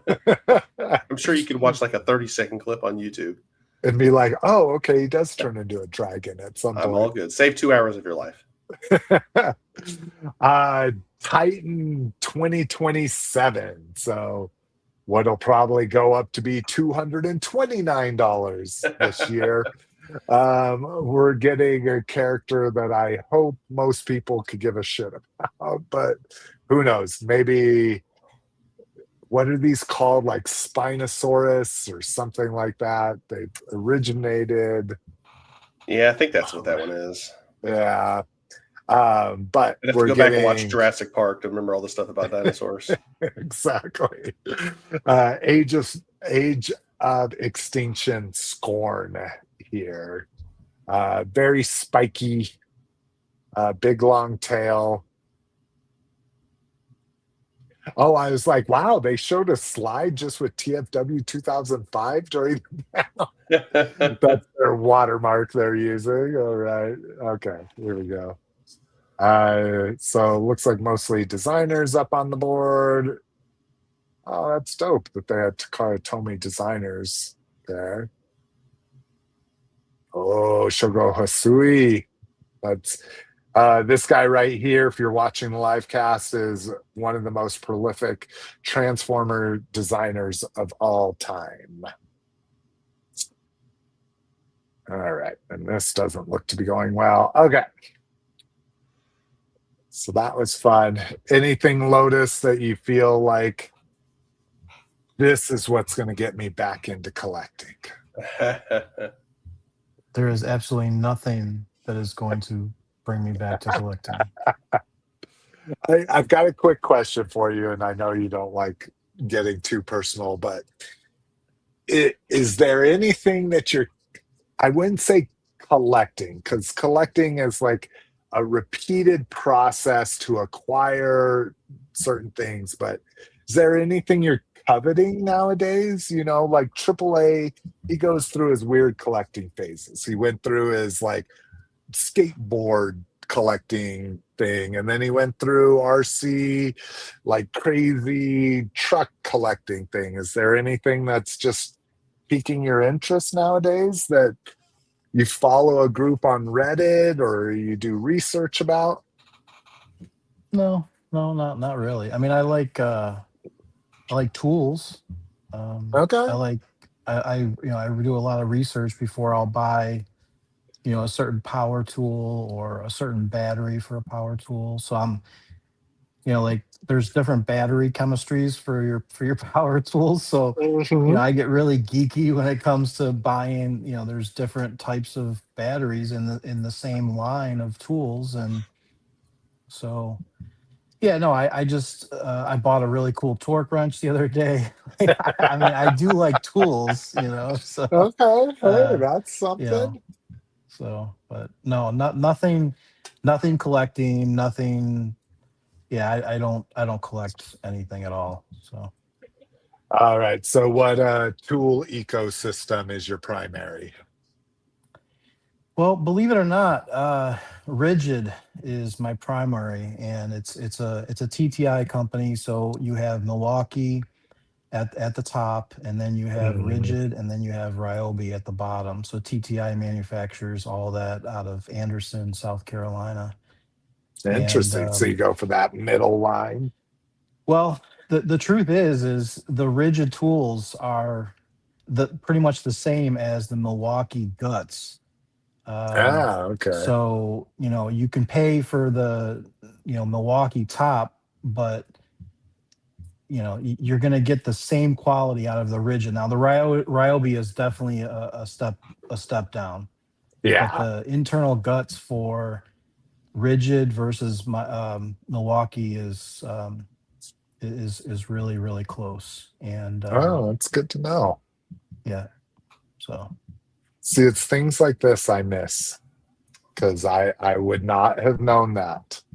That is something only well, not only, I'm sure everybody in your tool social group knows. Well, there's no social groups. Remember, I'm not part of any social groups. No, I just do research. But I assume that research involves lurking on tool groups, right? Well, yeah, you gotta watch. Yeah, you gotta watch videos. You gotta Google stuff. And yeah, absolutely. I love it. I love it. I don't know if there's anything in official Pics that we actually need to look at for Transformers. I think we covered everything through the panel Pics and Maximal's pack. Yeah. Okay. That's an easy pass. TFW did do a Q and A with the team, which depending on, we don't have time to deep dive into it today, but depending on your love of Transformers, this can be an absolutely amazing read. It talks a lot about the Studio Series G1 subline that they announced. The end of Gamer Edition is now going to be rolled into Studio Series. Lots of different things. So nothing that was, in my opinion, absolutely mind-blowing. All of it is like, oh, are you doing a G1? You're doing Studio Series G1. Does that mean seasons 3 and 4? Like, a fucking course it does. Like, that was part of the cartoon, right? That was not half of the cartoon, but a third of the cartoon, but so if you're interested in that, lots of details in this 2005 TFW 2005 Q and A. All right, let's get into some G.I. Joe. I was really hoping Cliff would be on here to comment about the Thunder Machine, but we'll get to that in a second. First up, I don't know, is this supposed to be what's her name? Jennifer's Body, Megan something or Megan another. Fox. Yeah, there we go. I don't know who that's supposed to be. Yeah, I think it's actually looks like Jessica Jones from. Yeah, I was going to say, I think it's actually a Jessica Jones figure, but they thought it looked close enough to Megan Fox, maybe, to put her at the beginning. So one of the big reveals was the Lara Croft, even though they had like teased her, but now they're showing her in all her glory. This is actually going to be a retro card, which is kind of interesting for this collab. You can see retro that card here. Oh, is it? Is it pricier? I think it's like $45. Oh, holy shit. Okay.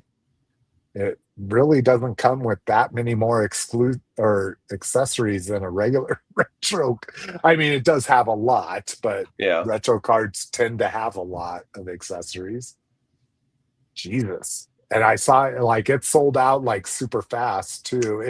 It's a completely wide release, so it's going to be everywhere. It's on Entertainment Earth for wholesale, all that kind of shit. But I think it's sold out on Pulse relatively quickly. Yeah, I was going to say that day I was kind of busy and I was like, I'll kind of get back to it. And it sold out on Pulse like really quick. And I was like, okay, that's weird. So I went on to Big Bad Toy Store and I put an order in there with a couple other things I was looking at. I was like, I'll just go ahead and order it. And like that same day I got an email saying, you've been put on the wait list. I'm like, on the wait list? It was it was is available for pre-order, and they transferred you to a wait list? Yeah, I got an email the next day saying you're off the wait list. You'll get it in your cart, sort of thing. But I was like, damn. I was like, that thing is really. There must be a lot of demand for it. Yeah, that's crazy. Took me by surprise. I never played it back in the day, so like I get being hot about polygon boobies and stuff like that, but since I never played it, I have no like connection to it whatsoever. Unfortunately, get hot about polygon, but she's got moles in all the right places, or not at all. I don't know. Fatal Fluffies here, the exclusive that are just going to be. It's in my top 3. Like, okay, yeah, I just need to get one of those get checked out. Yeah, exactly. And then there's no place like Springfield, and this one is growing on me. Like, the more I'm thinking about this, like, because this and the other one we talked about on the last show always disturbed me, and so it's making me want it more and more. As much as it was a kid's show, there was definitely some episodes in there where you're like, man, they're getting a little deeper on this, and plenty of silliness, but yeah, like brainwashing them and all that. Because this is the one where they had this, not the symbiotes, but they had the little, like, his kids, right? He goes to like grab his kids and they melt in his arms or something. I think that's this one, or that's the problem. Is there's two-part disturbing episodes, and I can't ever remember which one's which. All right. Ooh, Cobra Commander. So we got people in. This is like G.I. Joe versus Cobra 12-inch hooded Cobra Commander. He's to scale. Oh wow! Oh my god. Okay. Another Cobra Commander? That costume actually looks really good. Yeah, I don't know who the. I shouldn't say she's a female. I guess I was assuming she was a female. It looks like the one in the middle is Cobra's PR. Yeah. Oh, there's the fucking from the band. That's ridiculous. Oh, so they like invaded the stage and then they actually brought out the real designers. All right, Walmart Comic-Con or Collector Con exclusive Range Viper here. First time it's being released in the window. I never saw this go up for pre-sale. They put the old non-window version up. Yeah. But it sat at like $50, like the resale, secondary market resale price forever. And then it went to out of stock. So I don't know when it ever went up for pre-sale, but I never saw it. As soon as I looked, it was already at like the resale price for like 80 or something like that. So really, I was like, never mind. I'm glad I got one the first time, but I'd like to get one of the new ones. It looks like a different blue on there, but I'm not paying $80 for it. Yeah, that's how I am too. The retro that we've been talking about for weeks now, it seems like. This was the new one, a Marauders, Mutton Junkyard, and Footloose. So again, if you need bright blue with bright green, I guess. They've got to be pretty close to finishing out all those Night Force or Marauders, right? Or I guess that's the Marauders, I would assume so. There couldn't have been that many of them, but... And then Amazon exclusive, which cha-ching, here's hoping for a nosedive around Prime Days next year. Around July of next year, hopefully this thing will go for like $40. I think it's sold out on Pulse. Yeah. I don't know if it's sold out on Amazon. No, it's not, because I put it in my save for later, so I keep watching it. But yeah, even though I'm a Crimson collector, I just cannot. I mean, this thing's fucking massive. It's like 10 inches by 12 inches by 3 inches deep. Like, it's just too much to sit on a shelf. for Yeah, it takes up something some space for sure. fun, you know. Oh, there we go. The whole Cold Slither band was in the audience. Nice. Just showing artwork, I guess. Oh, there you go, Sergeant. Oh, that's yeah. I was gonna say that's actually him. Look at that chin. That's gotta be him. Oh yeah, that's dope. See, why couldn't that happen when I was in fucking Comic-Con? All right. So of course, leading into his Triple T with the canopy. I think the Triple T looks good. I mean, it's obviously a nonsense vehicle, but it's cool. Yeah, it's one of those I just don't have a connection to. So it's just an easy, super easy pass for me. No, I think I might have to get that one. I definitely have the Triple T. I love Sergeant Slaughter and Slaughter's Marauders and all that. So it's going to be hard. Pulse exclusive. You better get on it. Okay. Here's the Arctic Pack. We've talked about this in the past too. Yeah. I poo-pooed it in the past. I think I might have to do it. What? I thought you were all ice. Like you got to get. I am, but this was just like I wasn't really happy what they did with the wolf thing and the Saw Viper, and then for it to be a fucking another Steel Brigade repaint kind of was annoying, but yeah, there's a lot of repaints. Sergeant Slaughter inducted into the Hall of Fame, I think for the second time. I think the G.I. Joe Collector Club inducted him into their Hall of Fame previously, but well, they probably did it at a time when G.I. Joe wasn't getting a lot of publicity, so they had to do it again. When people were like, did anybody notice last time? No, let's do it again and tell everybody. Just don't bring up the last time. We get Hardball here, only being able to be shown through their 90s collector card trading thing. It is funny that they keep using the cards from the 90s because a lot of them are really accurate to the toy or the cartoon or anything like that. And they're, I mean, not like way inaccurate, just a little different, but yeah, they would use card art from the actual toys that they sold during the 80s. Well, it's funny, before I started investing in stickers to send with my eBay packages, I had like hardballs. I had 120 of those cards. Not all hardballs, but quite a few of them, because I bought a case of them back in the day. So I completed, well, what I thought was a complete set. I've actually found I'm missing cards, but anyways. But so I had tons of extras. So that's what I originally started sending, was those cards with G.I. Joe purchases. Oh, that's super cool. See, that's why people don't try to rip you off, because you're a good seller. The DTC, it's not DTC, that's direct to consumer. This is the Dollar General Joe's. So these showed up for anywhere from $1.25 to $3.75, I think. Shipwreck Sailor. So they showed this one because he's going to look very much like a sailor with a beanie and a Long John turtleneck. I don't know what sailors wear, but I don't know how much he looks like a sailor. He's wearing like tactical pants and knee pads. Yeah, exactly. Got the black gloves on, like sailor or like Navy maybe SEAL on a casual weekend sailor. Well, what's that? World's Deadliest Catch? Is that crazy?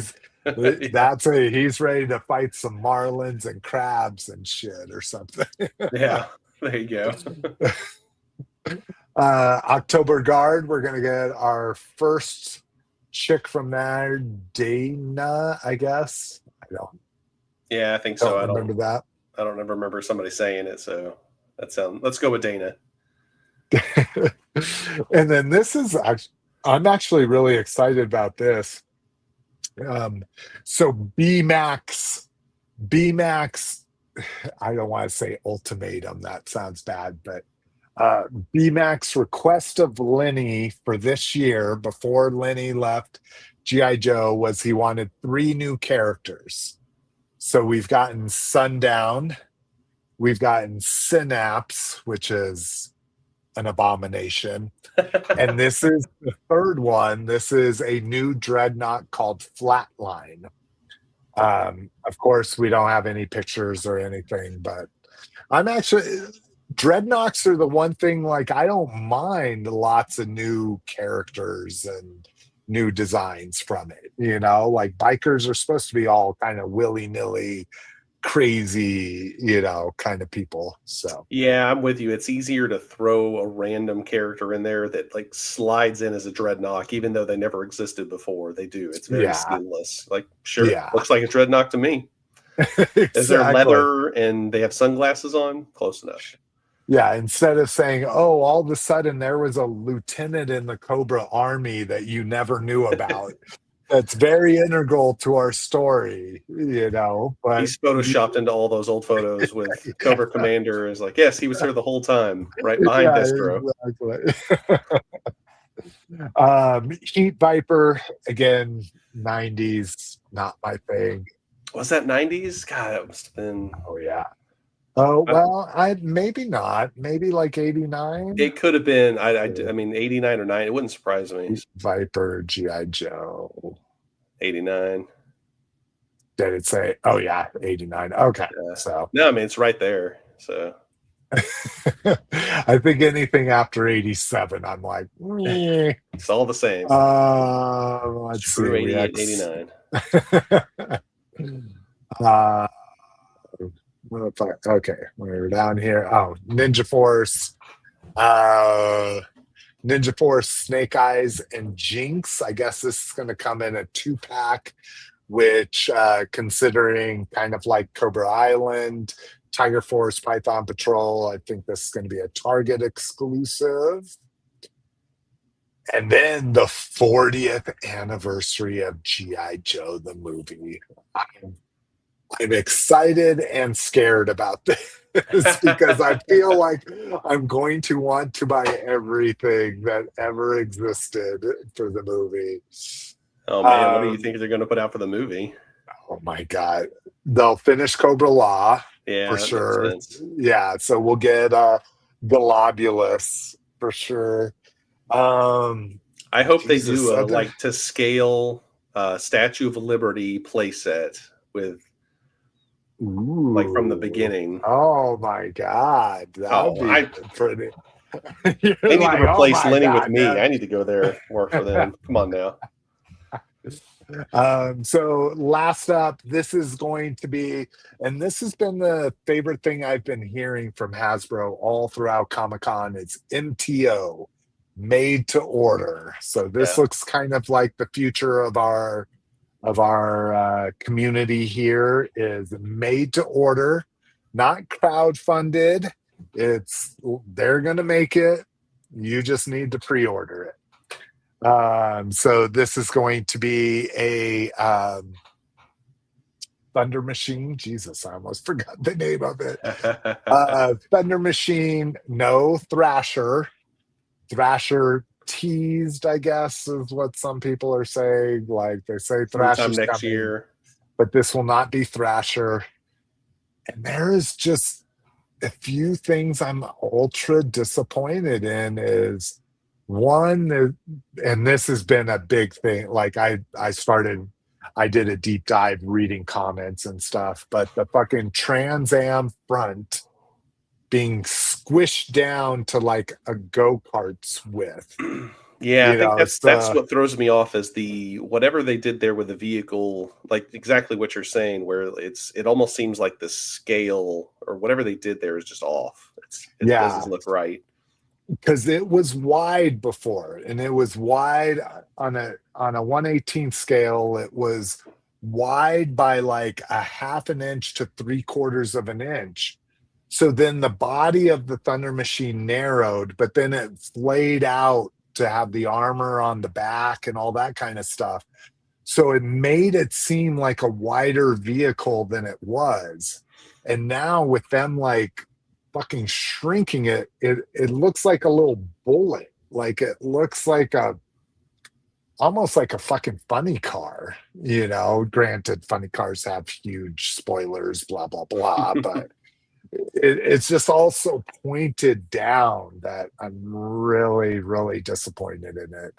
Yeah, it's so weird because the design already exists. I don't understand why, like, you need to make that kind of alteration. Like, it's just so noticeable. So there's some people saying that they might have lost the GM license. So on the Thunder Machine on the Transformers GI Joe crossover with Thunder Machine as Soundwave, they had the normal proportions for that Thunder Machine, because that's the crossovers always focus on the alt mode versus the bot mode, right? And if you turned it around, it had the GM hologram on the back for the Trans Am. And what people are saying is they must have lost the GM license, and that's why they can't make it look like a Trans Am up front. They've got to do serious redesigning, you know, to not have to pay the royalties for it. But let's see what other people think. Brinkalizer says, I think this Thunder Machine will look better once it gets past the render stage, but it's disappointing that the Trans Am front end is gone. Yeah. Brian Fabian says, it looks like the vehicle frame of the Thunder Machine is based off of the AEW, the Awe Striker. I agree. People have been saying that it looks like the frame is the Awe Striker, so that's why it's like wide in the back, narrow in the front, high in the back, you know, low in the front kind of shit. So yeah. Oh wow. And then the light bar on the top, maybe that's funny to have like cop lights on top of you know, criminal's car, but again, because it wasn't ever there to begin with, at least that I know of, maybe there's reference artwork that includes the light bar. I'm looking at some of the versions of it, and it does have lights on it. Oh, does it? Like the original vintage? Well, hold on, let me see. Whatever version I'm looking at, but that does not look. Because I always thought, yeah, like it's got Fox, like not Fox, KC lights is what I always kind of thought of the. I guess you're right, though. Maybe this thing in the back is what they were trying to think of, or was supposed to maybe be that.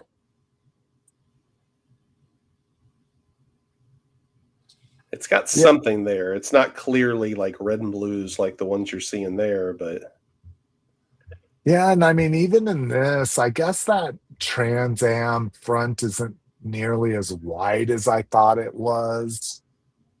Maybe I'm making a bigger. Yeah, no. I guess that looks pretty narrow. I don't know. Maybe I'm making a bigger deal of it than it is, but. Well, that's what I'm saying. It's not like looking like you can see the similarities there, but it's just something. There's some dimension that they did in there, and I don't know if it's just a render or if they've actually started. But it's yeah. I mean, with all my negativity, I will 99% be buying it.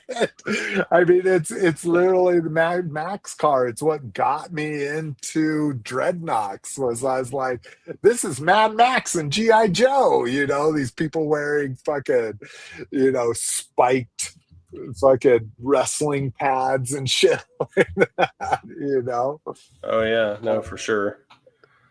But all right, the rest of this. Oh, is that Pixel Dan? Oh no. It's just the guy that looks similar to Pixel Dan. All right, here we go. All right. Full recording. So like I said, talking about people that actually because this is what I always tried to do. It never really worked out well, but here's a full recording of the panel if you want to hear the cheers and the jeers and all that kind of shit. So, and then booth pics. Let's take a look at some booth pics. Yeah. Oh, setting it up right now. Pulling it out of the box. There's the Crimson Snake. So the cool thing, we don't need to see the booth pics as you're setting up the booth. So here we get the Marauders, Triple T, and a dessert display. But what's really cool here is they had a very amazing, if we get pictures of it, maybe. Oh, Jesus Christ. Can't believe I have to go through it like this. That's, oh, they literally, okay. I wanted to show the Arctic booth pics. Hopefully that's, okay, here we go. Thank you, Jesus. So the Arctic one was super fun. Arctic Hiss Tank, as well as the Snowcat here. You get a few of those ski patrol guys in the wrong colors. But yeah, good shots of the 3-pack, the Steel Brigade, the Saw Viper, and I forget I forget what the third one was. Maybe Night Creeper.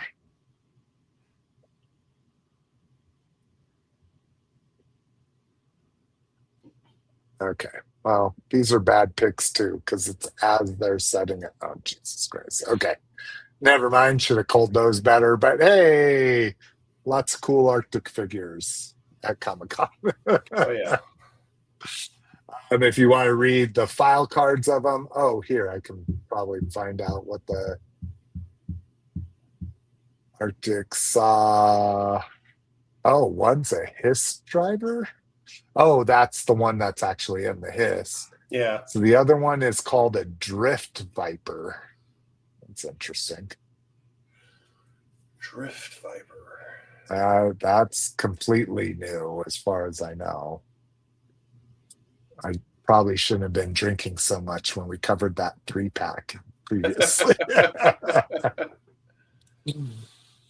All right. Well, we have finally made it to other.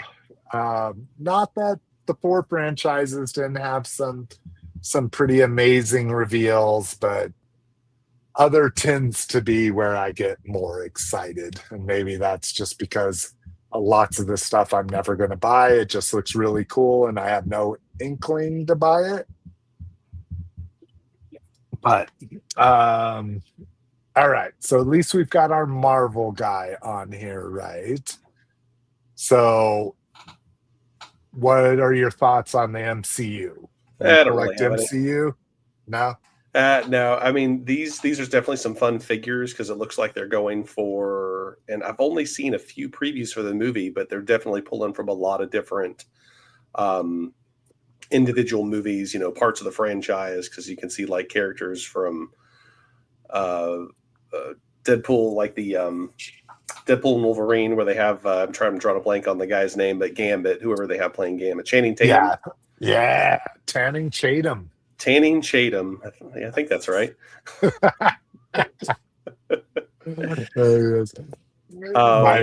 That's one of my wife's hall passes, and she gets so infuriated. Yeah, infuriated. She gets so furious when I call him Tanning Tatum. Did you guys see Roofman? No, I've heard that's a good movie though. I did, and I'm like, why didn't I ever do that? Break and enter into a Toys R Us?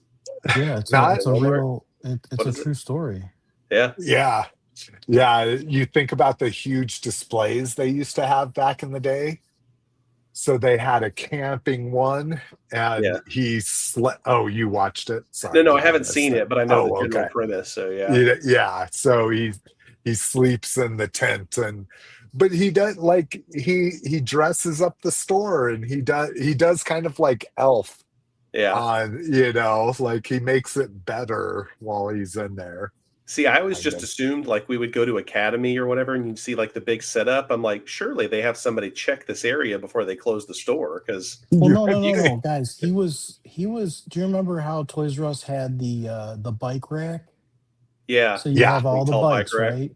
Yeah. And then there was like a bump out that was attached to the bike rack, and it was just like a curved bump out that connected to another display essentially. And so he was actually climbing up on the bike rack and then jumping down into that cavity, and that's where he put his all his stuff. So it wasn't visible. It wasn't a visible tent or anything like that. Like, it wasn't visible. He was literally in the wall. Oh, I must have missed that. I thought it was like a camping display above everything with the tent, and that's where okay. No, he was inside the wall. Yeah. Oh, that's crazy.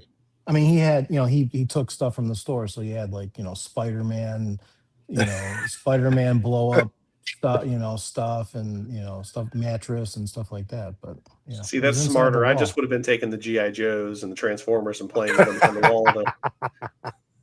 Like, you didn't steal like a pillow or some food? No, I just wanted to play with the GI Joes. He was eating M&Ms throughout the whole movie. Yeah, that's how they busted him. Was that the family share size of M&Ms were going faster than they ever had gone before.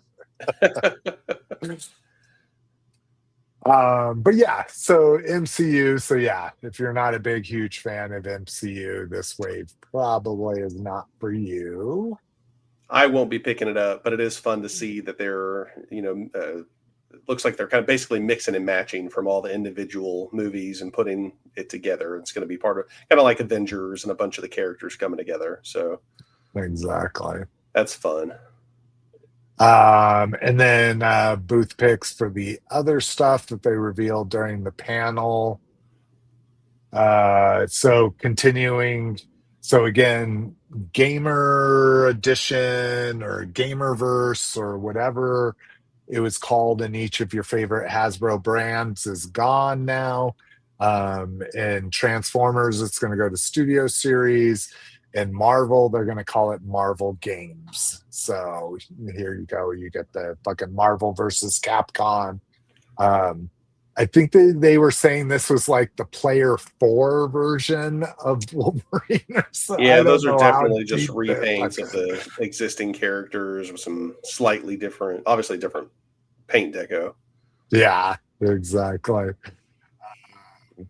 I'll probably pass in on those. I kind of like that one there. I like the Iron Man and the Spiral. But yeah, I'm not going to lose sleep if I don't get it. And this is a completely new Iron Man, they were saying. This shares nothing with anything. So they're hoping that'll draw people into it. All right. Psylocke and Wolverine. Bone Claws on Wolverine. That was one of the additions to this deco. And a small detail on Psylocke, if you read X-Men in the mid-90s when she was almost killed and then got the Crimson Dawn, and that's why she has the face tattoo. Oh, is that what that is? I thought it might have been scratches, but that's actually a tattoo. It's some magical way that they resurrected her and kept her from dying, and she ended up with a face tattoo because of it. Interesting. They did say they are including the katana, even though it doesn't show up in the game, because Psylocke always has a katana. I forgot what this chick's name was. It's Malice. Malice, that's right. Yeah, so it's actually Sue Storm from the Fantastic Four. Oh, that's right. That's what they're. Yeah, I'm like, now I'm confusing all my walkthrough things. Yeah, there's a bunch of them for sure. She looks really dope with that fucking Road Warriors fucking. Yeah, and I think they've brought that character back in another way. Like it's somebody else. So that's easily something if you're a Marvel fan from back in the day or today, you could use it either way. And you're just nerd Captain America. Yeah, then there you go. They did some fun things with the portals here, bringing in some G.I. Joe characters. That's kind of fun. I didn't see those. I didn't see these pictures before, so that's really cool. We got Darth Vader and everybody coming through. So they're really going full on with the multiverse. And then the Doom 2099. Yeah, the Magic the Gathering, continuing that line, doing cards and figures that you would never really get otherwise, most likely. Yeah, here we go. So yeah, the cap we just looked at, the Malice, Dr. Doom 2099, and that I don't know what version of Black Panther that is. I'm trying to remember what they said it was. Yeah, I know it's an Amazon exclusive in the States, but yeah, I'm with you. I can't remember what actual version it was. The Maximum Symbiote Spider-Man, which they screwed up. If you're a Maximum Symbiote Spider-Man fan, see all these dots on his hands? Mm-hmm. That's where the webs are supposed to come from. But yet, because they just reused parts, all his webs still come from underneath his hands. That was the big difference with Symbiote. He shot webs from the top of his hands. Yeah, you're right about that. I didn't realize that. And I'm not taking credit. That was in my local group. This guy was so fucking mad, dude. That's very true. I have been waiting years for a perfect Hasbro fucking symbiote Spider-Man. This was their chance, and they still fucked it up. So yeah, and see, that goes back to what I'm saying is like they're trying to find that middle ground for mass market, full retail, but they're not going to charge us $100 and do everything the exact right way. Yeah, exactly. Yeah, because if they had to redo all the webbing and hands and all that shit would be so. He does come with what I would call a Slick McFavorite face, the person that only shaves once a week. You never know what you're going to get. Almost full beard or completely clean shaven. Who knows?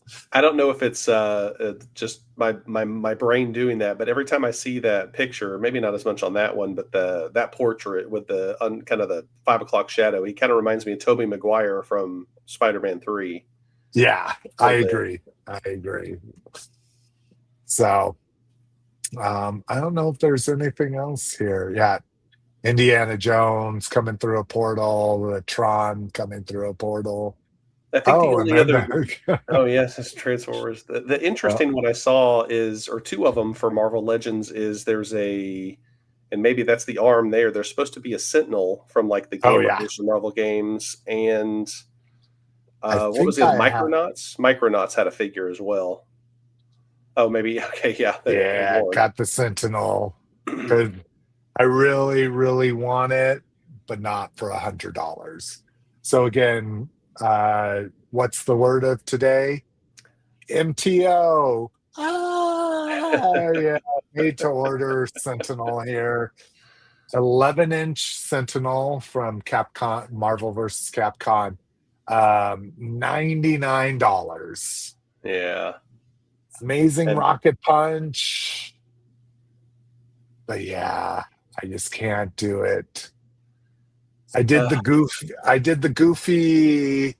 like 8-bit Sentinels from that game, but I was able to sell half of them, so I really only paid like $30 for that Sentinel. I skipped the other 2-pack with the green and the the green and the red and whoever it was, I that skipped that too.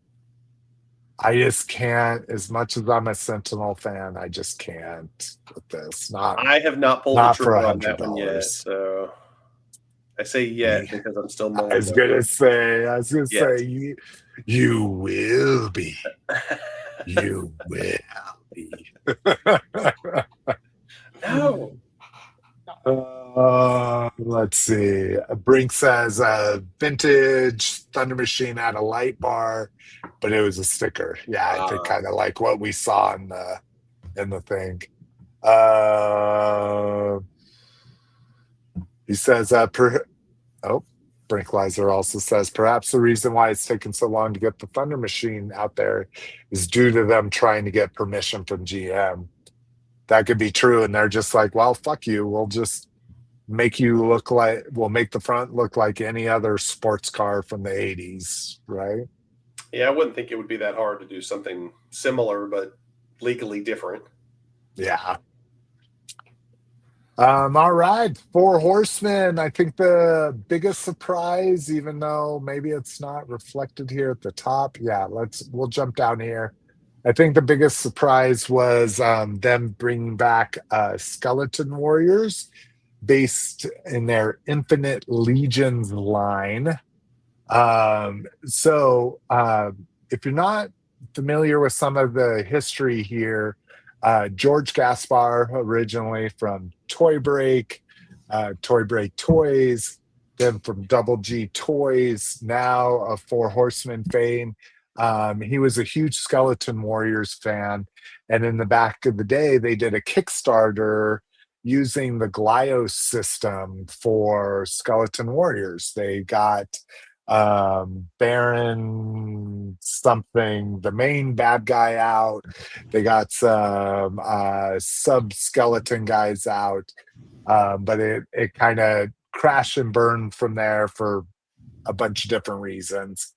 But super excited to see 4 Horsemen pick Skeleton Warriors back up and put them in what they are now officially calling like a Legions building system. So I knew they were always kind of building things to be interchangeable, boil and pop, that kind of stuff. But now they are officially calling it a building system, and that all of their Infinite Legions, which are their collaboration lines, will now be built using the Legions building system, including these Skeleton Warriors, and they look absolutely fucking amazing. Only the way the fucking 4 Horsemen can do. And this, I watched a walkthrough, and I can't remember, maybe because we're 2.5 hours into the show and I tend to not remember things very clearly at this point in general, but like a pharaoh skeleton here. This is an arachnid skeleton. I remember them talking about this. This was actually released back in the day in the Skeleton Warriors universe, which is probably now skyrocketed on the secondary market. Even though we only knew about this for about a week now, I'm sure he's very expensive now. But a 2-leg, 6-armed, which means 8 appendage skeleton for an arachnid skeleton. And then they have the okay, just showing lots of details here. And then the cyborg skeleton, which is just, oh my God. I'm tied out like, okay, what do I like in life? Skeletons, cyborgs, robot parts. And this is just, I wouldn't say I'm a cape fan, but I do like a cape figure here and there. Yeah, so it's just... Look at this, is a skull with a gun coming out of it. It's a gun with a skull, maybe I should say. So, Jesus Christ, the detail on this is just spectacular. I love the layers of craziness there, because it's a skeleton, which by itself is not alive, but it has cybernetic parts attached to replace parts of the skeleton that are missing. And like you said, the skeleton head gun is just, or the skull head gun is just so ridiculous. And I think this is a perfect kind of thing for Four Horsemen, because I think skeleton warriors by themselves back in the day, I missed it as a kid. It was maybe a little after my time. I remember them, but I don't care. These interpretations are ridiculously awesome. So thumbs up. And back in the day, I mean, they were big. They were kind of like McFarlane toys. They were over sculpted, I shouldn't say no, but like 5 points of articulation, but just amazingly sculpted. So yeah, I'm glad to see them being done here. Again, we'll see when the pre-order comes up if I can really fucking do it. I mean, just look at that. Yeah, the level of detail is just too good. And I want to say, look what Eric Treadway did, but it can't be Eric doing everything nowadays. Like the amount of extra people that I see at their booths during videos and people doing interviews and stuff like that, they have got to have brought on other sculptors, but still, like under their purview, this is just some of the most amazing action figure work under $50, under $60, I guess, maybe closer to nowadays. But you're getting import level fucking sculpting here with fucking USD dollar price points. Okay, Big Bad Workshop. First up, looking at, these are their NPC players. So non-playable characters. So these are all just generic. They've come up with 3 different waves already. So here we're seeing Mob Boss, Camp Counselor, FBI Agent, Stay-at-Home Mom was one they said they've been getting a lot of comments on. That's the real hero. Yeah, exactly. Exorcist Priest in the back, SWAT Officer, Bank Robber, another Bank Robber. Monkey face Bank Robber. Yeah, exactly. So amazing things coming there. I think Big Bag Workshop, probably their only problem right now is they're putting out too much content. They're talking about every 3 months they're going to come out with waves of all of their lines. So NPC that we're talking about here, then we go on to, this is what, Fury Force. So these we talked about in the last show with the Larry Hama 6-inch figure. Oh, I'm definitely getting a Larry Hama 6-inch figure. See, and we talked about last time, like, didn't they do this? And reading comments and stuff, they did a 3 3/4 Larry Hama figure that looks just like this. They like just upscaled the sculpt, I think. So, but Fury Force, from his IP, from his intellectual property, shown off here. And then this got my attention from their Monster Force line, again, going with the Crimson Moon, which is very close take on the Red Shadows. We get a good shot here of Leviathan in the back, which was the Kraken figure from Red Shadows, which is 5 points of articulation, beautifulness from back in the day. We get some other Monster Force stuff here. The Order, this one is amazing. Warrior Nun. Yeah, Warrior Nun, just showing every bit of skin she can. That's not very consistent with actual nuns. I mean, I know. They wouldn't show that much skin with their guns out. Well, unless you watch Machete or Machete Kills. Those nuns tend to show a lot of skin. and then they show Little Red here, which is Red Riding Hood, and then her companion here, the fucking big bad wolf. Leviathan again, and then this one, what I was super excited about. Yeah. I don't think that's the name down there. I forget what they call it, but basically a gill man, a fucking creature from the back lagoon. So I'll be picking that up. More NPCs. Okay, so I think we're done with that with Big Bad Workshop. Ooh, I would take this. Brinkalizer says, I hope we get an NPC Girl Next Door figure, dude. Oh, with that crooked smile of hers, and I've talked about this before, my fetish with slightly crossed eyes. Like they're just like 2 millimeters off of being straight. That's the Girl Next Door. She holds a special place in my heart. and there you go. Then you don't have to worry about QC too much. Just so long as you get them just off. Oh shit! Oh my gosh! Let's see. Vintage had a light. Oh, we already talked about that. Sorry. I think the Arachnid was never made as a toy. Oh, that's one of the big draws. Oh, interesting. Because in the walkthrough, I thought for sure like a couple people talked about that the Arachnid was what got them into Skeleton Warriors, but that could be definitely the case.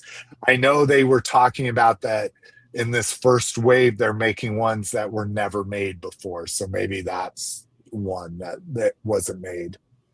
Oh, Brinkalizer says that they're available on YouTube. Watched a couple. It's okay. Yeah, that's kind of my thing is I've gone back and I've tried to watch like even super popular things like Jace and the Wheel Warriors and stuff. I've tried to go back and watch those and I'm just like, I don't know if the tropes just get to me. Like, it's just like, oh, you're just redoing this thing and that thing. But anything for you, Condor, that you tried to go back to that was really disappointing? No, I wouldn't say disappointing. I mean, I guess so much of it when you go back to it, it doesn't kind of have like the same maturity level that you thought it did, you know. Oh. That's the thing that gets me. You think like Skeleton Warriors were super serious adult level and they're just like, no, they're doing fucking Three Stooges eye pokes and shit like that. Yes, exactly. Stuff like that. Lotus, anything you've rewatched recently or anything you've tried that just didn't meet your expectations? Or No, I mean I can't watch any childhood cartoons like. Oh, I can't. I think you're far away from your mic. Sorry. Oh. Is that better? No, you're still super. At least for me, Condor. It's pretty light, pretty hard to hear. Like I can hear them, but it's very low. Yeah. I wonder what happened. They're like, Streamline's like, you're not talking enough. We're just going to keep you on the muted. That's weird. Yeah, still super low. All right, well, chime back in. Say I'm here, and we'll see if we can hear you. But yeah, there's been a few things. Well, even that new show. What was it called? Like Dinosaurs, or what was it? It was that one that I bought. I bought one figure, and it was like Dino Riders. Oh yeah, yeah, I can't. Yeah. I can't remember what it's called, but that one I kept trying. I made like 4 episodes into it, and I'm just like, I want to buy these toys so much, but this show sucks so bad. I'm not going to buy any of these toys, you know. Let's see. Brinkalizer says, rewatching Mask was kind of disappointing for me. Scott and T-Bob were just so bad. I had to shut it off. I agree. Mask is tough. Absolute Collecting says, hoping Big Bad Workshop makes some porn figures. Whoa. Like Riley Reid, Sasha Grey, Maria Zawa, and so on. Interesting. I've only heard of Sasha Grey just because of Entourage. Like she had a season on there. But yeah, it shows up on your credit card history every month. Yeah, it was Brian Fabian saying dinosaurs. That's exactly what I was thinking of when you started talking about it. I was like, is he talking about dinosaurs? No. Oh, Armosaurs. That's what it was called. Armosaurs. So like armor and dinosaurs. That's what that show is called. But yeah. Hey, porn stars, I'm all about it, you know, depending on what your kink is. I think once they made RedTube and Pornhub, like I forgot porn stars' names. It's just like scroll through. Okay, here, I'm done. Good job. I accomplished it. All right. And let's see. Oh, did I fuck up maybe this link, maybe the others link? Oh, there we go. Almost fucked that up. Big Bad Workshop. Thank you. Also showed off Rocketeer. The Rocketeer will come with a flap up and a flap down, depending on how you like to see them.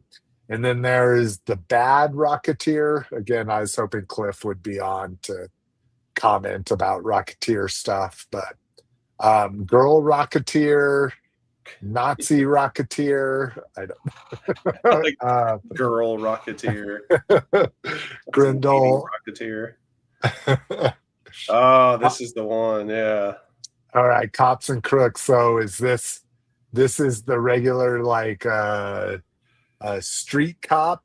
So I want to say his name was Long Arm, but I'm probably getting that wrong.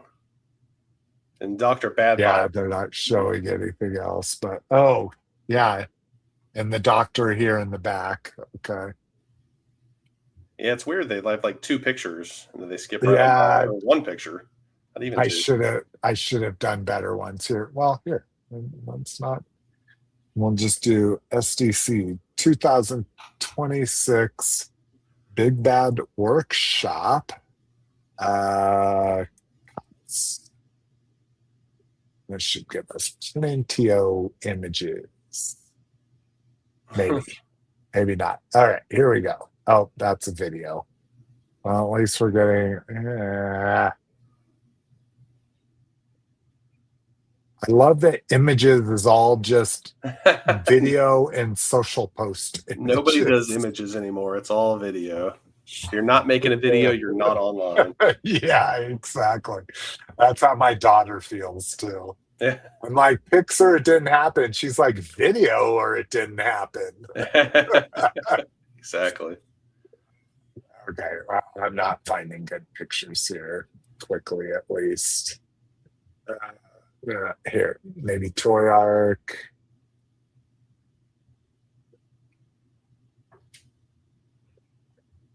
Are these the same pictures and they just happen? Oh my God, what the fuck is going on there?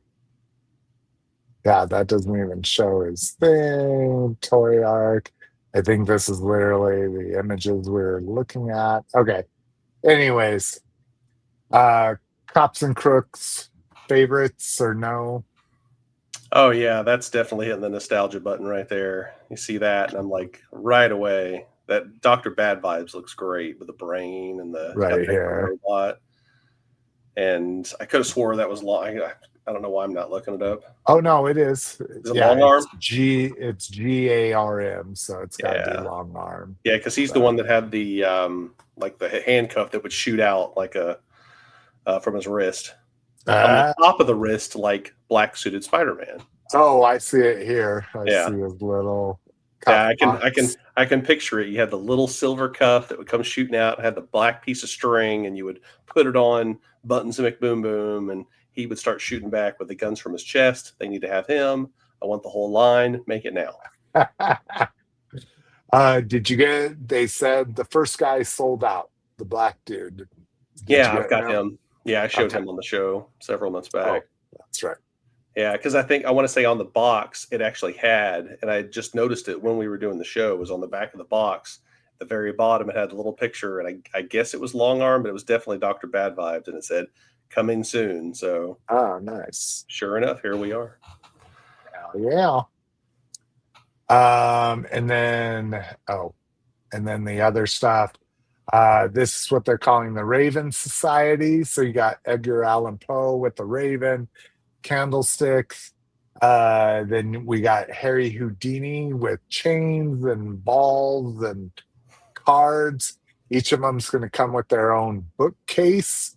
And so you'll be able to build your bookcase out for each one of these characters. You know, as a kid, I always wanted a playset that was a bookcase. Me too, dude. That's what I see. Especially when you can combine multiple bookcases to make even a bigger bookcase.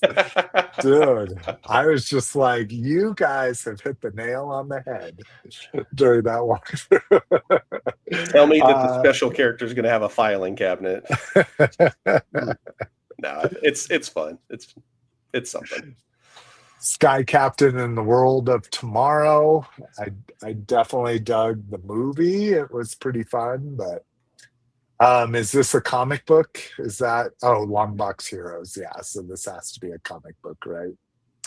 I would assume so. Yeah, I think all the Long Box Heroes are from comic books. I don't specifically remember Sky Captain being a comic book, but I could have missed it. Possibly, maybe. Up close pictures of that it's the Dark Lords of the Carpathians is what the Gill Man is. Cool. Oh, we just didn't go far enough. Here we go. Jesus Christ, teach me. Buzz Bomb here. Very cool little mech suit. Dr. Bad Vibes. Oh yeah, those look great. Yeah. Buy now. Pre-order. Take my money. All right. That seems like a lot of pictures. Okay. Soldiers of Fortune. Agent versus enemy.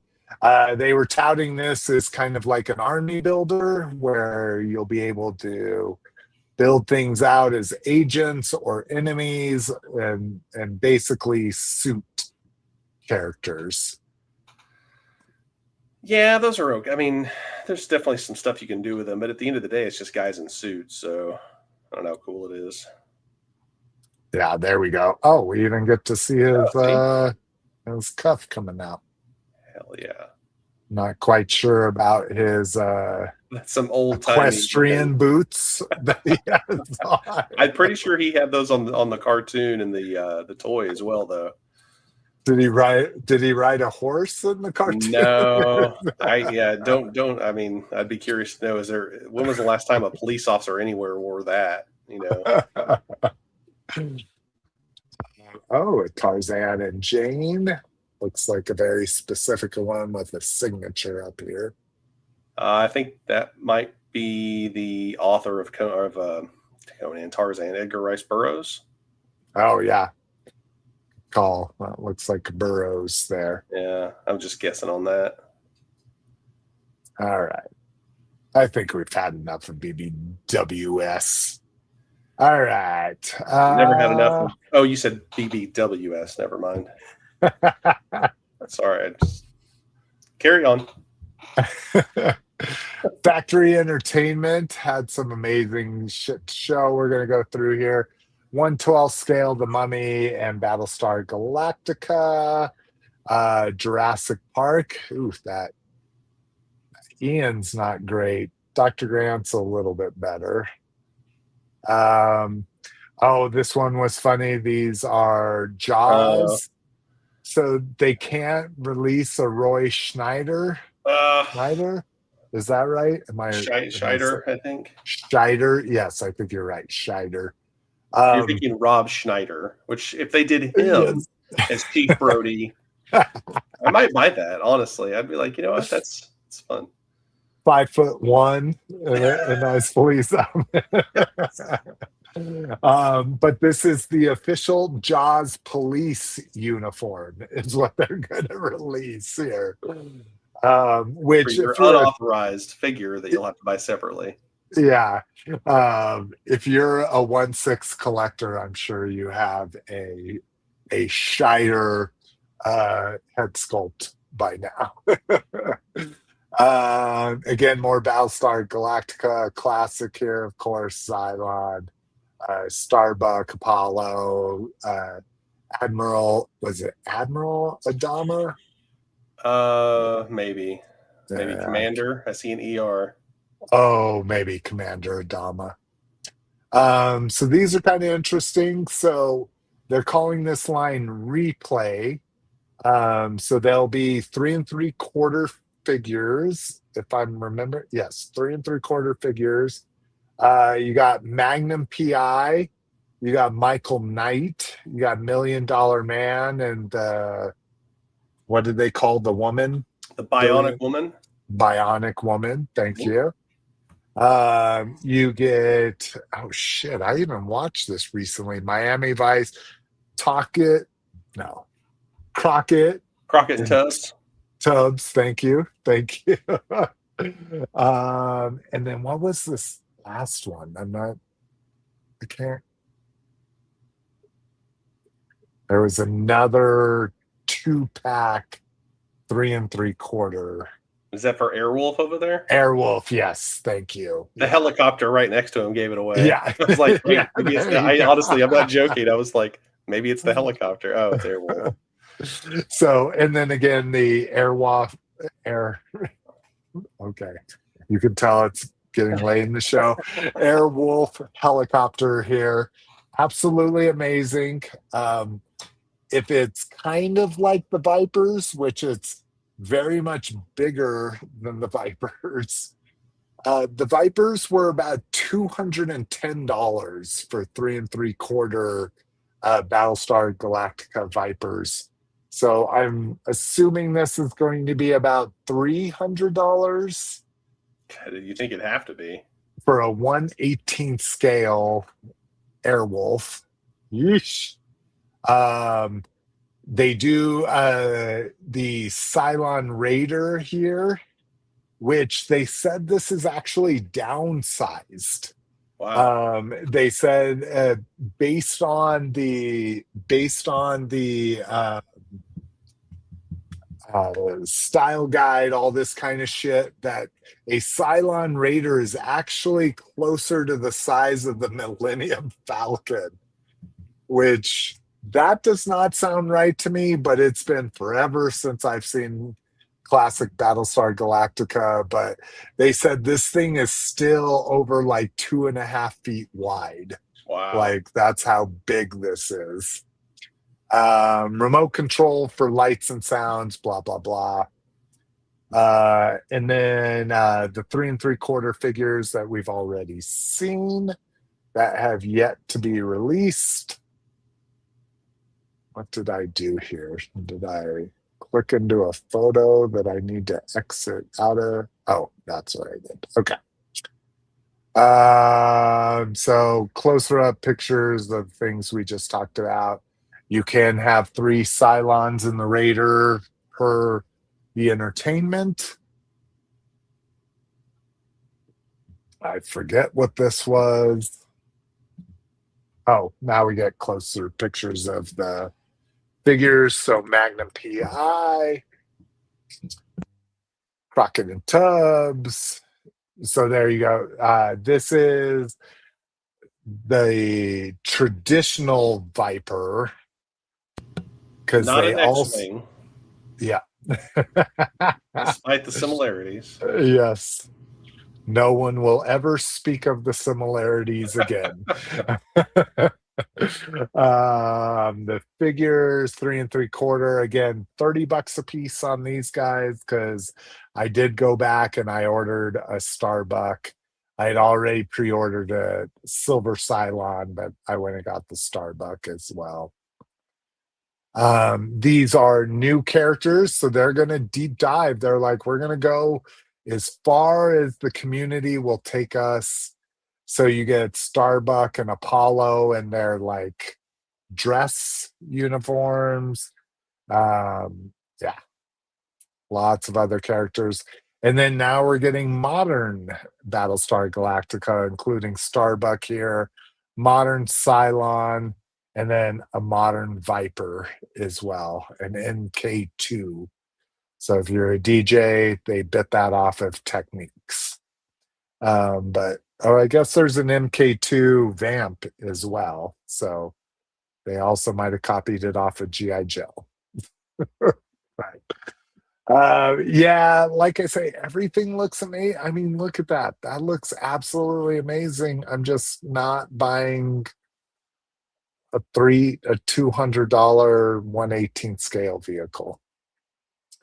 Their 1/6 or 1/12 scale kit with Michael Knight here, also shown off from Ramen. And they're partnering with Ramen with a lot of stuff. So who knows what Ramen's designing and producing versus them, but this one very specifically is Ramen. I don't know why he has gray jeans. He really needs some blue jeans, but hey. All right. Good Lord. All right, we got 13 minutes. We need to go fast and furious. NECA horror, a bunch of Jasons that Cliff would hate, so we won't talk about them. New alien figures. Look at all those alien figures. I think we've actually talked about a lot of this stuff. Let's see if there's anything really specifically new. The Sweet Revenge Jason is interesting. It's from a short story available on YouTube that was actually, I guess, bought by the people that own the license now, so they're able to produce those. Jason joining the whole Fortnite thing, Fortnite nightmares, so you can get a Jason in that mold and perspective. We've talked about all these Christmas movies. Maybe, yeah, we even talked about this, the Child's Play 2 movie poster figure. I think all the masks look correct for Friday the 13th. Thank you. I agree with you. Yeah. And if anybody ever says otherwise, then they're just completely wrong and should just stop trying to be on shows where they think they know what they're talking about. Yep. No notes. Perfect. Let's see. Brian Fabian says, I'm sure Street Sharks has not aged well. I probably agree. I don't think I've watched the Street Sharks. Yeah, they made a lot of off-color jokes back then. So, and then right, Brinkalizer saying Iron Man also had a Mark II as well. Everything's got a goddamn Mark II. TMNT, I think this was probably some of the bigger news, if not the characters were a little bit underwhelming, but NECA is losing Turtles altogether. Yeah, so they should be like the last Turtles figures that they'll be making, right? Yeah. That's the kind of the way they were making it seem. So if you were cartoon, if you were comic, if you were Archie comics, it sounds like all of those lines are coming to an end, unfortunately, with, some relatively deep cuts. Maybe they're ending without your favorite things, or that kind of thing. But here's Fortnite turtles as well. These are all in scale with the other Fortnite figures as well. So maybe that's what you wanted a universe of, is Fortnite homage characters. TMNT 2012, which was just starting to take off, but at least we'll get a Casey Jones there, a Splinter. Yeah, I feel bad if you're a fan of that, because that did literally just start, right? Yeah. They just did the Turtles, started doing a couple subsequent. I do love this. Metalhead? Yes, thank you. Metalhead with the Krang infected head as well. That's cool. So, all right, I think we're back there.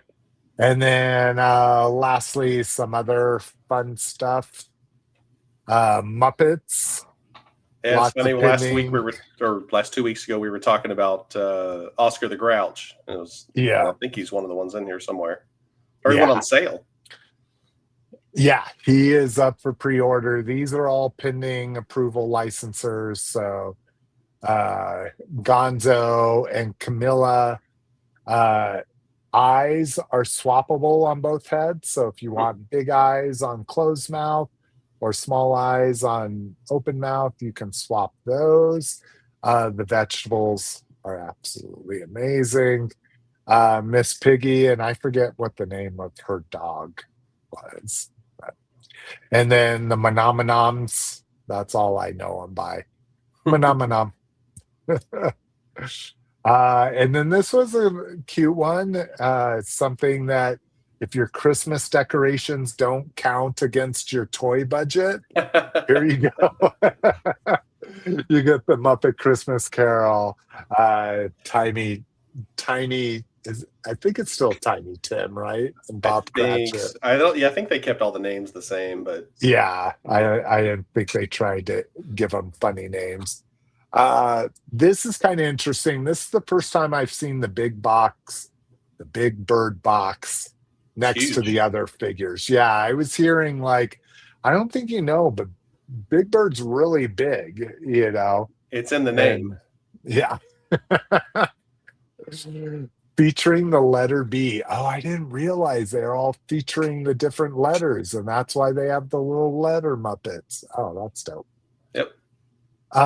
This head on Big Bird, is this an original first couple years, or is I think that's the original design of Big Bird. Okay, that's what I was thinking. But like we say, Oscar the Grouch and Super Grover that we've covered repeatedly. DuckTales, we've talked about them. Oh, the Powdered Toast Man was a new one. Man. That's awesome. My God. Ren and Stimpy, bro. Gonna get it. Yeah, before Adult Swim, before anything like that. 2 a.m. in the morning, drunk and high. Come home and watch Ren and Stimpy. See, I was still relatively young when Ren and Stimpy came on, and even as a kid, I was like, "This is fucked up stuff, man." Yeah, you're what they're showing me. Seem appropriate for me. Yeah, it's I don't think I'm old enough to watch this. But you get a container of powdered toast. You get the toaster, not oven. What do they call those? I've owned a toaster oven for so long. Just a toaster. Yes, thank you. A toaster of burnt toast, and then a Muddy Mud Skipper as your villain for fucking powdered toast, man. All right, Lotus, do you ever watch? Sorry. Yes. Do you ever watch Ren and Stimpy? Were you ever on the cutting edge of 90s animation? Can you hear me? Yes. Okay. You're still a little light, but we can hear you. Low? Sorry. Yeah. I don't know what's going on with the mic. I mean, I remember Ren and Stimpy. I had to watch it at my friend's house, but I remember it. I like how you said I had to watch it at my friend's house. Like he forced you, or you couldn't watch it at your home, so you had to go to your friend's house to watch it. Yeah, we didn't. Yeah, I mean, I didn't even have cable growing up. So okay. whatever was over the air is all I was able to watch. So if it was on cable, you were at somebody else's house. Yeah, that was exactly. Yeah. That's interesting because my family never watched TV, but yeah, we always had cable. So maybe they were watching, maybe the same way my wife and I watch shows without Miss McFavorite. Maybe they were watching lots of TV without me because there was adult TV, but we always had cable, but it seemed like my parents never watched TV. I was always watching it. All right. I think that was all. Yeah. Oh, these NECA fucking, I want to complain about these NECA 8-inch clothed action figures. I'm pretty sure they're just using the heads that they had made years ago for the Comic-Con exclusives that they had, the ones that were not clothed, but they were probably still in that 7-inch scale, but like more of like a typical action figure, just hard plastic. Oh, interesting. Because I've got some of those, and they're exactly the same. They're very similar to it. Sculpts are. Yeah, so of course there's a Green Lantern that you can have a John or a Hal, but 66 Batman. I guess if you're going to have a clothed action figure, Reeves, a Christopher Reeves Superman. But yeah, is this a fucking Penguin too? Oh my god! I think that might be out already. I think I've seen that. Interesting. But the Catwoman looks cool though. Oh, got the different head sculpts. Yeah. I do like her and her distressed head sculpt. That's sure. Oh, and then if anybody's a Kiss fan, in a walkthrough, I heard this. This is the first time there's ever been articulated Kiss figures. Now, why they're black and white and in suits, that's probably for a Kiss fan to tell me. Not a Kiss fan. So yeah, you don't have shit to tell me. Oh, we only got 3 minutes to make it. Okay, we're gonna go long. Lotus, please feel free to sign off. We don't, and I guess I should ask Condor, can you go long? I go a little bit, not super long. So yeah, I told my wife I'm not going. She's like, it's going to be a super long show. I said no. So I can't go super long either. All right, Super 7.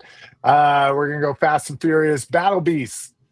They're making 7-inch Ultimate Invincible figures. Battle Beast was their first one. This was Comic-Con exclusive. But Jada is also making Invincible figures for half the cost. So I implore you to look at Jada as opposed to Super 7.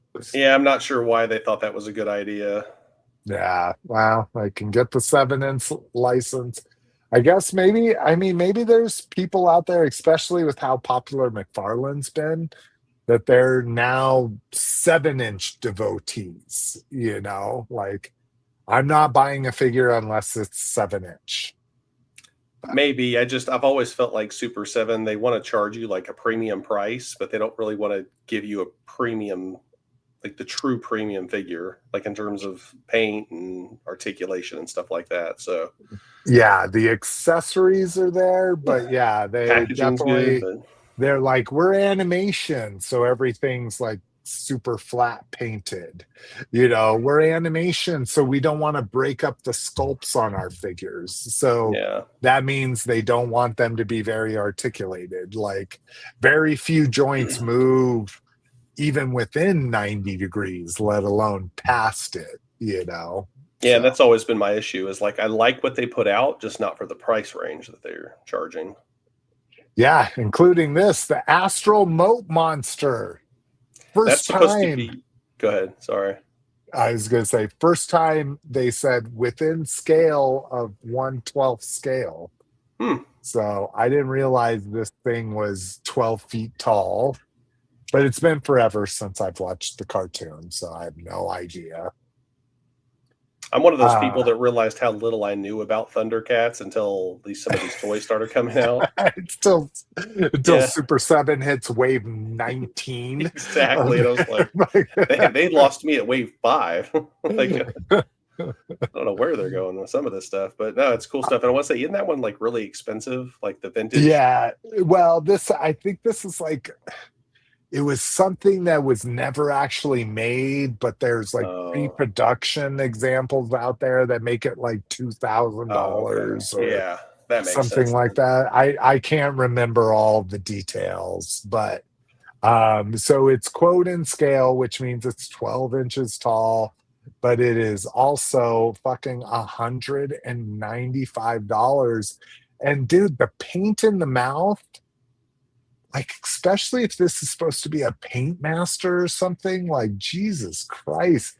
It literally looks like it ate a ballpoint pen and all the ink's like fucking all over its mouth. Yeah. That's what I'm saying. Like, I look at that and I'm like, oh, that's cool. And then I look at the price point and I'm like, oh my God. Like, at $100, I would be hesitant. That's $200. Yeah. So, but I mean, that's just one. I mean, maybe it's part of a bigger set or something like that. I don't know. No, like they were just like, oh, you should love this. Everybody's gonna love this, and I'm like, okay. Well, see that Lion is $75. Yeah, and it's the exclusive one. It's the light LED light up one, the con exclusive, but like Cliff pointed out last time, it doesn't have the ring. The ring is what used to make the eyes light up. Why couldn't they just, even if the ring didn't make it light up, why wouldn't you just do it? Yeah, exactly. Like, because you get all those collectors that remember that as kids, and they're like, oh, I do want to buy that. Yeah.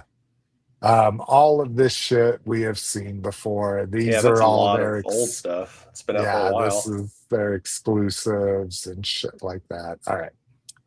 Is that a new wave of Visionaries, or is that the same two they already have? Okay. Yeah, it's the same two we've seen. Nacelle went fucking balls to the wall. They've got some crazy shit. Yeah, they came out swinging. Yeah, Power Lords, Sectars, again, showing a lot of stuff that they've shown before. These were kind of crazy. These were their Comic-Con exclusives. These were the bootleg editions, hand-painted, hand-numbered, $100 a piece. These are 3 3/4 figures.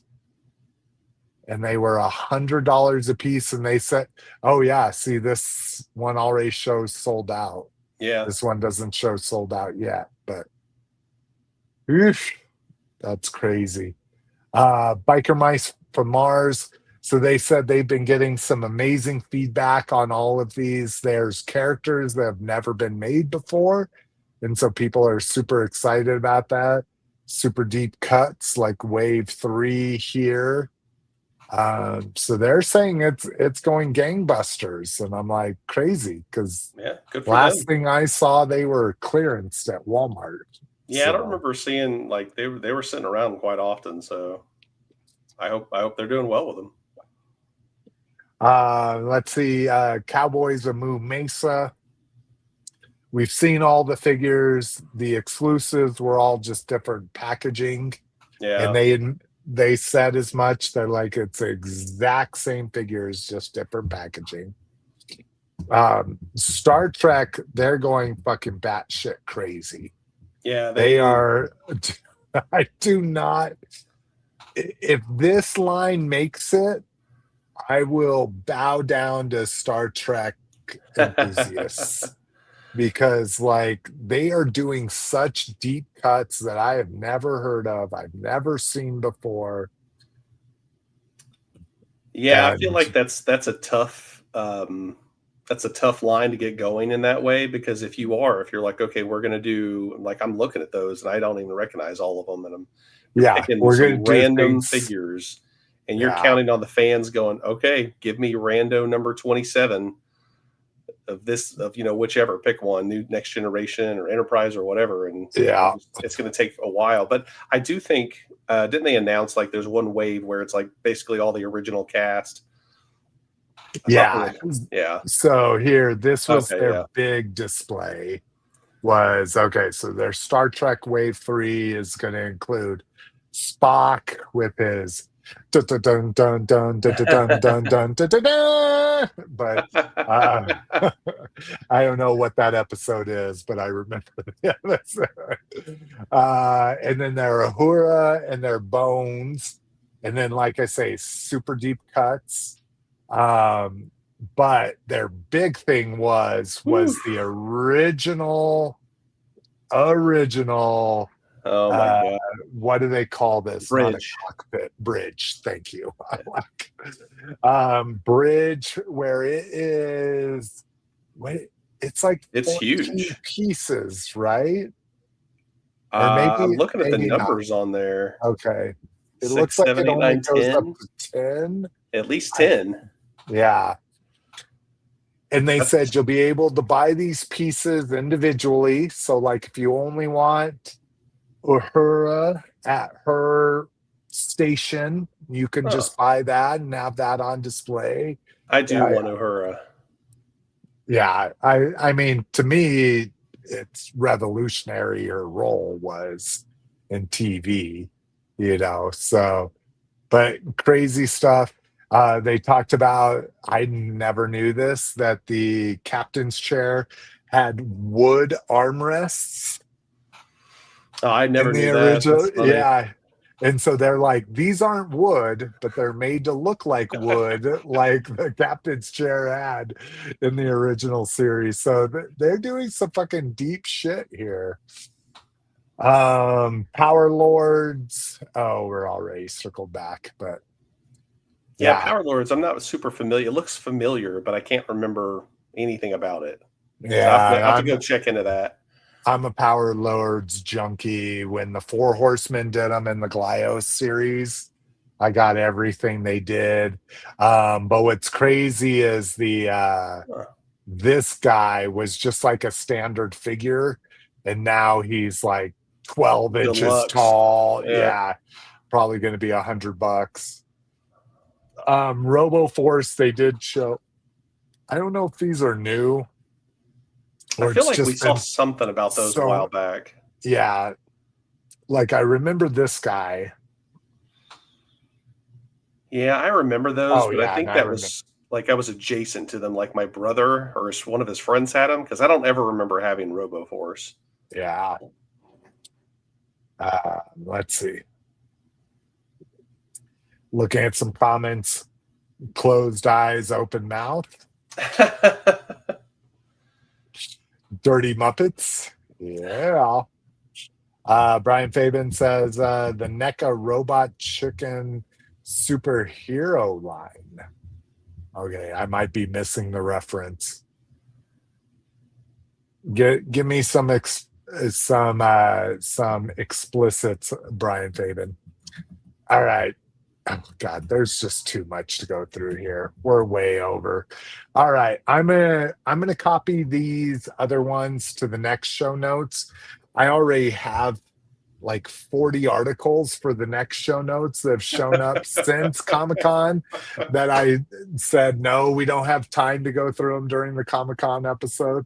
So we'll throw that in there. We'll throw these Comic-Con, because there are some really good stuff.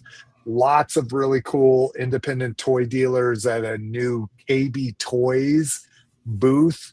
That included the Four Horsemen's, Skeleton Warriors, as well as Skeletron, Mad Hatter Toys, some of the other ones. Mezco 5 Points Thundercats looked amazing. Hasbro's Street Fighter movie toys looked like Hasbro Street Fighter movie toys, but still excited to have a Ryu, i.e. Crystar, as opposed to a Ryu and a Crystar. But yeah, so we'll throw those in the next episode. Thank you guys so much for hanging out with us. I know it's super fucking long show. Oh, yes. Brian Fabian said, referring to NECA's superhero line that you're looking at with the cloth outfits, considering that Robot Chicken used Mego for a lot of their shit, you know. Yes, they absolutely looked like Robot Chicken characters because they had the better head sculpts, but yet with the same crappy bodies that we've seen since the 70s. Thank you, Brian Fabian, for clarifying that. Brinkalizer, thank you for being with us. Who else did we have? Absolute Collecting. Sorry, we didn't circle back to your dinner question. We'll get it next time. Condor usually has snacking dinner on Sunday nights anyways, right? Oh yeah, it's we went and actually celebrated my mom's birthday for we've already eaten a ton of junk food and everything, so it's just going to be hanging out and very snacky sandwiches. Nice. Well, happy birthday to Mama Condor. We're glad she made you. We're glad she laid that egg. I could get really inappropriate right now, but I'm gonna contain myself. Cowabunga dude, always in the beginning with us. We appreciate you being here every week. Lotus, oh my God, sorry, I know you didn't get to talk too much. I didn't throw too much your way, but I'm glad you joined us. Yeah, that's cool. And I don't know what happened to your audio. It is still like whisper quiet, but it's okay. It's like ASMR. Maybe we'll cut the last 3 minutes of the podcast and we'll just make it an ASMR video.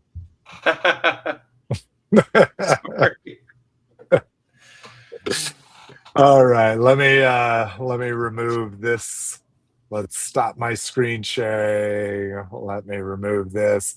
I'm going to add the outro here. So again, super happy to talk to Lotus because, like I say, Cliff and Roger tend to talk to each other lots outside of the show, but Condor and I don't get to talk a lot. And Lotus and I definitely haven't talked a lot in a very long time. So the little time we got to share before the show and the little bit you got to share during the show was very important to me. So I'm glad you came on, Lotus. I appreciate it. All right. And now because your audio is so low, you're going to have to scream this, but we'll see you sooner rather than later. Or later rather than sooner. Peace. Okay, is it gonna actually run?